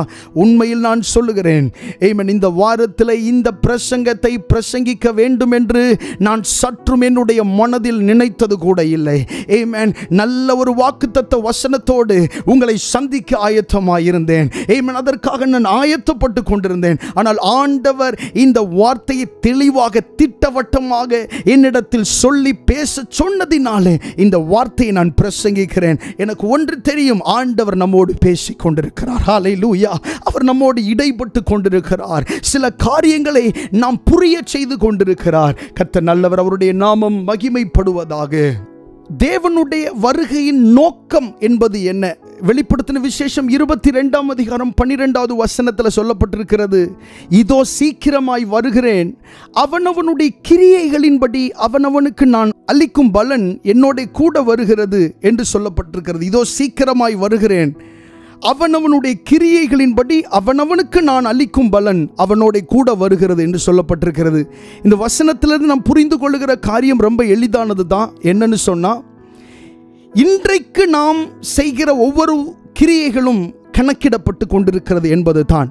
ஒருவேளை நீங்கள் ஏதாகிலும் நீங்கள் தவறுதலாக இருப்பீர்களே, ஆனால் இது கிருபையின் காலம். நீங்கள் ஆண்டவரிடத்தில் உங்களை தாழ்த்தி நீங்கள் கேட்கும்போது உங்களுடைய பாவங்களை மன்னித்து உங்களை ஏற்றுக்கொள்வதற்கு அவர் உண்மையுள்ள தேவனாய் இருக்கிறார். ஆனால் இந்த காலத்தில் அதை நாம் செய்து நம்மை சரிப்படுத்தி கொள்ள வேண்டும். நம்முடைய ஆவிக்குரிய வாழ்க்கை சீர்படுத்தப்பட வேண்டும். அடுத்ததாக முழுமையாக்கப்பட்ட பரிசுத்தம் நமக்கு தேவை. அடுத்ததாக கொலோசியர் எழுதின நிருபம் 3வது அதிகாரம் 4 முதல் 8 வசனங்களில் என்ன சொல்லி இருக்கிறது என்பதை நாம் தியானித்து முடிக்க போகிறோம். கொலோசியர் எழுதின நிருபம் 3ஆம் அதிகாரம் 4 முதல் 8 வசனங்கள். நம்முடைய ஜீவனாகிய கிறிஸ்து வெளிப்படும் போது நீங்களும் அவரோட கூட மகிமையிலே வெளிப்படுவீர்கள். ஆகையால் விபச்சாரம், அசுத்தம், மோகம், துர் இச்சை, விக்கிரக ஆராதனையான பொருளாசை ஆகிய இவைகளை பூமியில் உண்டு பண்ணுகிற உங்கள் அவயவங்களை அழித்து போடுங்கள். இவைகளின் பொருட்டே கீழ்ப்படியாமையின் பிள்ளைகள் மேல் தேவ கோபாக்கினை வரும். நீங்களும் முற்காலத்தில் அவர்களுக்குள்ளே சஞ்சரித்த போது அவைகளை செய்து கொண்டு வந்தீர்கள். இப்பொழுதோ கோபமும் மூர்க்கமும் பொறாமையும் உங்கள் வாயில் பிறக்கலாகாத தூஷணமும் வம்பு வார்த்தைகளும் ஆகிய இவைகள் எல்லாம் விட்டுவிடுங்கள் என்று சொல்லப்பட்டிருக்கிறது. கொலோசியர் எழுதின நிருபத்தில் தேவனுடைய வருகை குறித்து அப்போஸ்தலனாகிய பவுல் எழுதுகிறார். அதில் சொல்லும்போது இந்த வசனத்தை பாருங்க, 3ஆம் அதிகாரம் 4ஆம் வசனத்தினுடைய துவக்கம். அங்கே எழுதப்பட்ட வார்த்தை நம்முடைய ஜீவனாகிய கிறிஸ்து வெளிப்படும் போது என்று எழுதியிருக்கிறார். ஆமென். இயேசு கிறிஸ்து யார்? நம்முடைய ஜீவன். ஹல்லேலூயா. ஆமென். இயேசு கிறிஸ்து நம்முடைய ஜீவன். நம்முடைய ஜீவனாகிய கிறிஸ்து வெளிப்படும் போது நம்முடைய ஜீவன், நம்முடைய உயிரோடு இணைக்கப்பட்டவர் தான் இயேசு. நம்முடைய உயிரோடு தொடர்புடையவர் தான் இயேசு. நம்முடைய ஆத்ம நாயகன் நம்முடைய இயேசு. அவர் வெளிப்படுகிற வேளையில் நீங்களும் அவரோட மகிமையில் வெளிப்படுவீர்கள். ஆமென். நீங்களும் அவரோட மகிமையில் வெளிப்படுவீர்கள். அவரோட மகிமையில் நிற்கிறவர்களாய், மகிமை இழந்தவர்களாய் அல்ல, மகிமையில் நிற்கிறவர்களாய் ஆமென் நம்மை ஆண்டவர் பார்க்கிறார். மட்டுமல்ல, ஆகையால் விபச்சாரம், அசுத்தம், மோகம், துர் இச்சை, விக்கிரக ஆராதனையான பொருளாசை ஆகிய இவைகளை பூமியில் உண்டு பண்ணுகிற உங்கள் அவயவங்களை அழித்து போடுங்கள் என்று சொல்லப்பட்டிருக்கிறது. அவயவங்களை அழித்து போடுங்கள் என்றால் என்ன அர்த்தம்? ஒரு பொருளை எடுத்து அந்த சரீரத்தில் இருக்கிற அவயவங்களை அப்படியே எடுத்துறதுன்னு அர்த்தமா? இல்லை. இதை எப்படி புரிந்து கொள்ள வேண்டும் என்று சொன்னால், ஆவிக்குரிய கண்ணோட்டத்தில் புரிந்து கொள்ள வேண்டும். அதாவது ஜெபத்திலே இந்த அவயவங்களினுடைய கிரியைகளை நீங்கள் மேற்கொள்ள வேண்டும். அவ்வளவுதான். ஜெபத்தில் இந்த அவயவங்களினுடைய கிரியைகளை மேற்கொள்ள வேண்டும். இப்போ அந்த அவயவங்களை அழித்து போடுறதுக்கு என்ன தேவை? நம்ம கையில் ஏதாவது வெப்பன்ஸ் தேவை, ஏதாவது ஒரு ஆயுதங்கள் தேவை. எபேசியருக்கு எழுதின நிருபம் 6ஆம் அதிகாரத்தை வாசிக்கும் போது அங்கே சொல்லப்பட்டிருக்கிறது, வசனத்தை ஆவிக்குரிய பட்டயமாக சொல்லப்பட்டிருக்கிறது. வசனத்தை பட்டயமாக எடுத்துக்கொண்டு நம்முடைய சரீரத்திலே இந்த மாதிரியான அசுத்தங்களை நமக்குள்ளே உண்டு பண்ணுகிற அந்த அவயவங்களை நாம் அழித்து போட வேண்டும். வசனத்தினால நீங்கள் அழித்து போட வேண்டும். அசுத்தம், விபச்சாரம், மோகம், துரீச்சை, விக்கிரக ஆராதனையான பொருளாசை, இவைகளெல்லாம் நம்முடைய இருதயத்திற்குள்ள, நம்முடைய சரீரத்திற்குள்ள இருக்கிற அவயவங்கள், அவைகள் எழும்பும் போது வசனத்தினாலே, வசனம் என்னும் பட்டயத்தினாலே அவைகளை நீங்கள் அழித்து போட வேண்டும். ஹல்லேலூயா, ஆமென். வசனங்களை தப்பாக புரிந்து கொள்ளக்கூடாது. வேதத்தில் இந்த வசனங்கள் ஆவிக்குரிய அர்த்தத்தோடு எழுதப்பட்டிருக்கிறது. ஆவிக்குரிய தொடர்புடைய வார்த்தைகள் இவைகள். 6வது வசனத்தில் சொல்லப்பட்டிருக்கிறது, இவைகளின் பொருட்டே, அதாவது இந்த பாவ கிரியைகளின் பொருட்டே கீழ்ப்படியாமையின் பிள்ளைகள் மேல் தேவ கோபாக்கினை வரும் என்று எழுதப்பட்டிருக்கிறது. இந்த எண்ணங்கள், இந்த அசுத்தங்கள், இந்த மோக இச்சைகள், விக்கிரக ஆராதனை, பொருளாசை போன்ற இந்த காரியங்கள், பொருளாசை அப்படின்னு சொல்லும்போது நமக்கு தேவையான பொருட்களை வைக்கிறது தவறில்லை. உங்களுக்கு தேவையான பொருட்களை நீங்கள் வாங்க வேண்டும். அது தேவன் உங்களுக்கு தருகிற ஆசீர்வாதம்.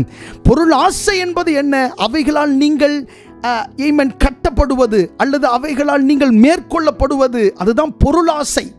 அந்த பொருளாசையினாலே நீங்கள் கட்டப்படக்கூடாது என்பதைத்தான் வேதம் சொல்லுகிறதை ஒழிய, ஆமென், உங்களுக்கு தேவையான பொருட்களை, ஆண்டவர் உங்களுக்கு தருகிற பொருட்களை நீங்கள் சந்தோஷமாக அவரிடத்திலிருந்து வாங்கி அனுபவியுங்கள். அது தேவன் உங்களுக்கு தருகிற ஆசீர்வாதம். ஆனால் அவைகளினாலே நீங்கள் மேற்கொள்ளப்படக்கூடாது என்பதைத்தான் வேத வசனம் சொல்லுகிறது. 7வது வசனத்தில், நீங்களும் முற்காலத்தில் அவர்களுக்குள்ளே சஞ்சரித்த போது அவைகளை செய்து கொண்டு வந்தீர்கள். இப்பொழுதோ கோபமும் மூர்க்கமும் பொறாமையும் உங்கள் வாயில் பிறக்கலாகாத தூஷணமும் வம்பு வார்த்தைகளுமாகி இவைகளை எல்லாம் விட்டு விடுங்கள் என்று சொல்லப்பட்டிருக்கிறது. இயேசு கிறிஸ்துவினுடைய வருகையிலே அவருக்கு எதிர்கொண்டு போக, அதிலே நாம் அவரை சந்தோஷமாய் காண, அவருடைய வலது பக்கத்திலே நிற்கிறவர்களாய் இருக்க, ஆமென், நம்முடைய ஜீவனாகிய கிறிஸ்து வெளிப்படும் போது மகிழ்ச்சியோட அவரை சந்திக்கிறவர்களாய் மாறும்படி சில நிமிடங்கள் கண்களை மூடி நாம் ஜெபம் பண்ணுவோம். ஆமென். இந்த நாளிலே ஆண்டவர் நம்மோடு இடைப்பட்டிருக்கிறார். நம்மோடு ஆண்டவர் பேசி இருக்கிறார். நம்முடைய ஆண்டவர் பேசுகிற தெய்வம். ஹல்லேலூயா, ஆமென். 2வது முறையாக மறுபடியும் இந்த பூமிக்கு இயேசு கிறிஸ்து திரும்பி வரப்போகிறார். அவர் சொன்னார், நான் மறுபடியும் வருவேன் என்று சொன்னார். ஆமென். அவர் போனதோடு மாத்திரம் அல்ல, மறுபடி அவர் வருகிறார். ஆமென். தம்முடைய தூதர்கள் கூட்டத்தோடு அவர் வருகிறார். எக்காலம் முழங்க அவர் வருகிறார்.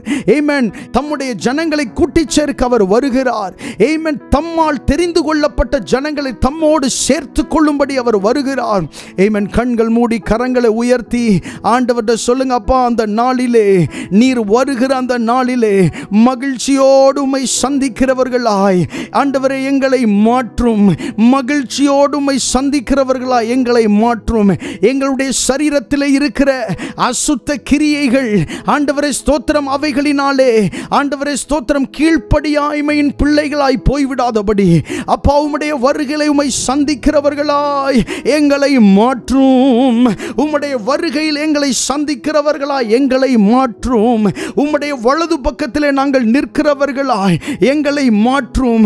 ஆண்டவரே, மகிழ்ச்சியோடு உம்முடைய சமூகத்திலே நிற்கிறவர்களாய், வலது பக்கத்திலே நிற்பவர்களை பார்த்து ஆண்டவரே நீர் சொல்லுகிற வார்த்தை, வாருங்கள் என் பிதாவினால் ஆசீர்வதிக்கப்பட்டவர்களே, உலகம் உண்டானது முதல் உங்களுக்காக ஆயத்தம் பண்ணப்பட்டிருக்கிற ராஜ்யத்தை சுதந்தரித்துக் கொள்ளுங்கள் என்கிற சத்தத்தை மகிழ்ச்சியோடு கேட்கிற ஆண்டவரே ஸ்தோத்திரம், நாட்களுக்குள்ள எங்களை நடத்துகிறதற்காக நன்றி. நாங்கள் மட்டுமல்ல, எங்களுடைய குடும்பம் தொடப்படணுமே, எங்களுடைய குடும்பம் ஆண்டவரே வருகைக்காக ஆயத்தப்படணுமே, எங்களுடைய இனஜன பந்துகள் ஆண்டவரே ஸ்தோத்திரம் இந்த வருகையின் நாளிலே, சந்திப்பின் நாளிலே உம்மை சந்திக்க அவர்கள் ஆயத்தப்படணுமே. ஹல்லேலூயா, ஆமென். இந்த ஜெப நேரத்திலே உங்களுடைய குடும்பத்தில், உங்களுடைய சொந்த குடும்பத்தில் இருக்கிற ஆட்களை ஒவ்வொருவரா உங்களுடைய மனதுக்குள்ள கொண்டு வாங்க. ஒவ்வொருவரா உங்களுடைய மனதுக்குள்ள கொண்டு வந்து ஆண்டவர்கிட்ட சொல்லுங்க, ஆண்டவரே இவர்களை ஆண்டவரே உம்முடைய வருகையில் ஆண்டவர் உம்மை சந்திக்கிற பாக்கியத்தை ஆண்டவரே ஸ்தோத்திரம், வலது பக்கத்தில் நிற்கிற பாக்கியத்தை ஆண்டவரே இவர்களுக்கு கொடுங்க அப்பா. சந்திப்பின் நாள் உம்மை சந்திக்கும் போது மகிழ்ச்சியோடு உங்களை சந்திக்கணும் அப்படின்னு சொல்லி உங்க மனதுக்குள்ள கொண்டு வாங்க. ஒவ்வொருவரா கொண்டு வாங்க. உங்க குடும்பத்தில் இருக்கிற ஒவ்வொருவரா கொண்டு வாங்க. மனதுக்குள்ள அவர்கள் வரும்போது சொல்லுங்க, ஆண்டவரே ஸ்தோத்திரமுடைய வருகையின் நாளில் ஆண்டவரே ஸ்தோத்திரம் இவர்கள் உங்களை சந்திக்கணும். ஆண்டவர் நீர் ஆயத்தம் பண்ண அந்த ராஜ்யத்துக்குள்ள இவங்க பிரவேசிக்கணும். ஆண்டவர் உமக்கு பிரியமா நடக்கணும். இந்த பூமியில் உமக்கு ஆண்டவர் பிரியமாய் நடக்கணும். சொல்லுங்க, ஒவ்வொருவரையும் உங்க மனதில் கொண்டு வந்து சொல்லுங்க. உங்களுடைய குடும்பத்தில் இருக்கிற ஒவ்வொருவருக்காக சொல்லுங்க. உங்க கணவருக்காக சொல்லுங்க. உங்க மனைவிக்காக அப்படி ஜெபம் பண்ணுங்க. உங்களுடைய பிள்ளைகளுக்காக அப்படி ஜெபம் பண்ணுங்க. எத்தனை பிள்ளைகள் இருந்தாலும் அத்தனை பிள்ளைகளுக்காக சொல்லி ஜெபம் பண்ணுங்க. உங்களுடைய மருமகன்மார்களுக்காக இப்படி சொல்லி ஜெபம் பண்ணுங்க. உங்க பேர பிள்ளைகளுக்காக இப்படி சொல்லி ஜெபம் பண்ணுங்க. அவர்களுடைய பேரை உச்சரித்து சொல்லுங்க, ஆண்டவரை சந்திப்பின் நாளில் இவர்கள் ஒருத்தர் கூட தவறி போயிடக்கூடாது. ஆண்டவரை என் அண்டையில் இருக்கிற உம்மை ஆராதிக்கிற என் பக்கத்தில் இருக்கிற ஆண்டவரை இவர்கள் ஒருவர் கூட ஆண்டவரை இடறி போய்விடக்கூடாது. அவர்கள் சந்திப்பின் நாளில் உம்மை சந்திக்கிற நாளில் ஆண்டவரை ஸ்தோத்திரம் உம்முடைய ராஜ்யத்தை சுதந்திரிக்கிறவர்களா தான் இருக்கணும். ஆண்டவர் அவர்களுக்காக நான் ஜெபம் பண்ணுகிறேன். எல்லாரும் வாய்களை திறந்து ஆண்டவரை குடும்பத்தை உம்முடைய இரத்தத்தினால மறைங்கப்பா. ஆண்டவர் ஒவ்வொருவரும் வருகை நாளில் உம்மை சந்திக்கணுமே. ஆண்டவர் அந்த நாளில் எந்த விதமான இரக்கமும் இல்லை. அந்த நாளில் எந்த விதமான பேச்சும் அல்ல. இதுதான் கிருபையின் காலம். இதுதான் இரட்சண்ய நாள். இன்றைக்கு தான் ரட்சிக்கப்படுகிற நாள். அவர்களுக்காக ஜெபம் பண்றோம்ப்பா. வாய்களை திறந்து ஜெபம் பண்ணுங்க. ஆண்டவரே இவர்களை நினைத்தருளும். ஆண்டவர் உம்முடைய ராஜ்யத்தில் ஆண்டவரே இவர்களை நினைத்தருளும். உங்க குடும்பத்தில் உங்களுடைய சொந்த குடும்பத்தில் இருக்கிறவர்களுக்காக ஆமென் பேர்களை சொல்லி சொல்லி ஜெபம் பண்ணுங்க. உங்க மனசுக்குள்ள உங்க பேர்களை சொல்லுங்க. உங்க வாய்களை விட்டு அவங்களுடைய பேர்களை சொல்லுங்க. ஆண்டவரே அவர்களை தொடுங்கப்பா. ஆமென். நீங்க ஜெபிக்கும் போதே ஆண்டவர் அவர்களை தம்முடைய ராஜ்யத்தில் சேர்த்துக்கொள்ள அவர் திட்டமாகிறார். ஆமென். அவர் சித்தமாகிறார். ஆமென். அவருடைய ஜீவ புஸ்தகத்திலே ஆமென் உங்களுடைய பெயர்களை எழுதுகிறார். ஆமென். உங்களுடைய குடும்பத்தில் இருக்கிறவருடைய பெயர்களை எழுதுகிறார். ஆமென். ஜீவ புஸ்தகத்தில் உங்களுடைய பெயர்கள் எழுதப்பட்டிருக்கணும். உங்களுடைய குடும்பத்தில் இருக்கிறவருடைய பெயர்கள் எழுதப்பட்டிருக்கணும். ஆமென். ஜீவ புஸ்தகத்திலே ஆமென் நீங்கள் உங்களுடைய பெயர்கள் எழுதப்பட்டிருக்கணும். ஒருவரும் நசிச்சு போகக்கூடாது. ஒருவரும் இடறி போயிடக்கூடாது. ஒருவராகிலும் கெட்டு போயிடக்கூடாது. ஆமென். ஸ்தோத்திரம். அந்த நித்திய ஜீவனை சுதந்தரித்துக் கொள்ள வேண்டும். ஏனென்றால் இயேசு கிறிஸ்து செய்த வாக்குத்தத்தங்களிலே மிகவும் பிரதானமான வாக்குத்தத்தம் என்ன? நான் உங்களுக்கு நித்திய ஜீவனை அளிப்பேன் என்பதே இயேசு கிறிஸ்து நமக்கு செய்த வாக்குத்தத்தமாய் இருக்கிறது. உடகனா சம்தனா ரிகதம் பிரகடலபரா ஏகாடஹந்தரி சலாபனா லபரஹோ சிடபரஹந்தரே. ஆமென். இயேசு கிறிஸ்து நமக்கு செய்த வாக்குத்தத்தம் நித்திய ஜீவனை தருவேன் என்பதே. Ramana Sandaraha Elbaro Sekedi Libian Dalamana Handere Araba Katira Handara Libaraha Tudabarakana Dirabara. Amen. தரிசனங்கள் உண்டாகட்டும். வெளிப்பாடுகள் உண்டாகட்டும். Amen. உங்களுடைய குடும்பத்தை பற்றின வெளிப்பாடுகள் உண்டாகட்டும். Amen. சொப்பனங்கள் உண்டாகட்டும். தரிசனங்கள் உண்டாகட்டும். Amen. ஸ்தோத்திரம். எவ்வளவு ஆழமான சேற்றிலே உங்களுடைய குடும்பத்தில் இருக்கிறவர்கள் சிக்கிக் கொண்டிருந்தாலும் இந்த நாளிலே இயேசு அவர்களை வெளியே கொண்டு வருகிறார். ரேஹத்துடாரா இடம் பிரகடா ஏத்துரமனா சந்தரகடா இடபரமனா சத்துரபஹந்தரபா கடாதியா. S Jesus. ஹalleluya. ஹalleluya. ஹalleluya. பரிசுத்த ஆவியானவரே உமக்கு நன்றி செலுத்துகிறோம். இந்த அருமையான இந்த ஆராதனை வேளையிலே எங்கள் நடுவிலே நீர் கிரியை செய்ததற்காக, நீர் பிரசன்னமானதற்காக உமக்கு நன்றி செலுத்துகிறோம். ஆண்டவரே மகிமையிலே உம்மை ஆண்டவரை நீர் வெளிப்படுத்தினதற்காக நன்றி. எங்களோடு பேசினதற்காக நன்றி. உம்முடைய பிரசன்னத்தை உணரச் செய்ததற்காக நன்றி செலுத்துகிறோம். இந்த நாளிலே நீர் எங்களோடு பேசின உம்முடைய தயவுக்காக நன்றி. ஆண்டவர் இந்த ஆராதனையில் கலந்து கொண்ட ஒவ்வொரு தேவ பிள்ளைகளையும் ஆசீர்வதிப்பீராக. ஆண்டவரை ஒருவராகிலும் கெட்டு போகாதபடி நித்திய ஜீவனை சுதந்தரித்துக் கொள்ளுகிறவர்களாய் மாற்றினதற்காக நன்றி. அதை குறித்த கரிசனையை தேவன் தந்ததற்காக நன்றி. ஆண்டவரை ஸ்தோத்திரம். விசேஷமாக இந்த எல்லை பட்டணத்தில் வாழ்ந்து கொண்டிருக்கிற தமிழ் ஜனங்களுக்காக ஜெபம் பண்ணுகிறோம் ஆண்டவரே. அவர்களும் உம்முடைய வருகை நாளில், உம்முடைய சந்திப்பின் நாளில் உம்மை சந்திக்க தேவன் உதவி செய்யும்படியாக நாங்கள் ஜெபிக்கிறோம் ஆண்டவரே. அவர்கள் உம்மை அறிந்து கொள்ள, உம்மை ஏற்றுக்கொள்ள தேவன் உதவி செய்வீராக. அப்படிப்பட்ட கிருபைகளை தேவன் தந்து வழி நடத்த வேண்டுமாய் நாங்கள் ஜெபம் பண்ணுகிறோம் ஆண்டவரே. இந்த நாளில் நீர் ஆண்டவரே எங்களோடு இடைப்பட்ட உம்முடைய கிருபைக்காக நன்றி. ஆராதனையில் கலந்து கொண்ட ஒவ்வொரு தேவ பிள்ளைகளையும் நீர் ஆசீர்வதிப்பீராக. உம்முடைய நல்ல நாமம் மகிமைப்பட்டதற்காக நன்றி. தொடர்ந்து ஆண்டவரே உம்முடைய நாமம் எங்களுடைய வாழ்க்கையின் மூலமாக மகிமைப்படட்டும். இயேசுவின் நாமத்தில் கேட்கிறோம் நல்ல பிதாவே. ஆமென், ஆமென். கர்த்தர் உங்களை ஆசீர்வதிப்பாராக. God bless you. Amen.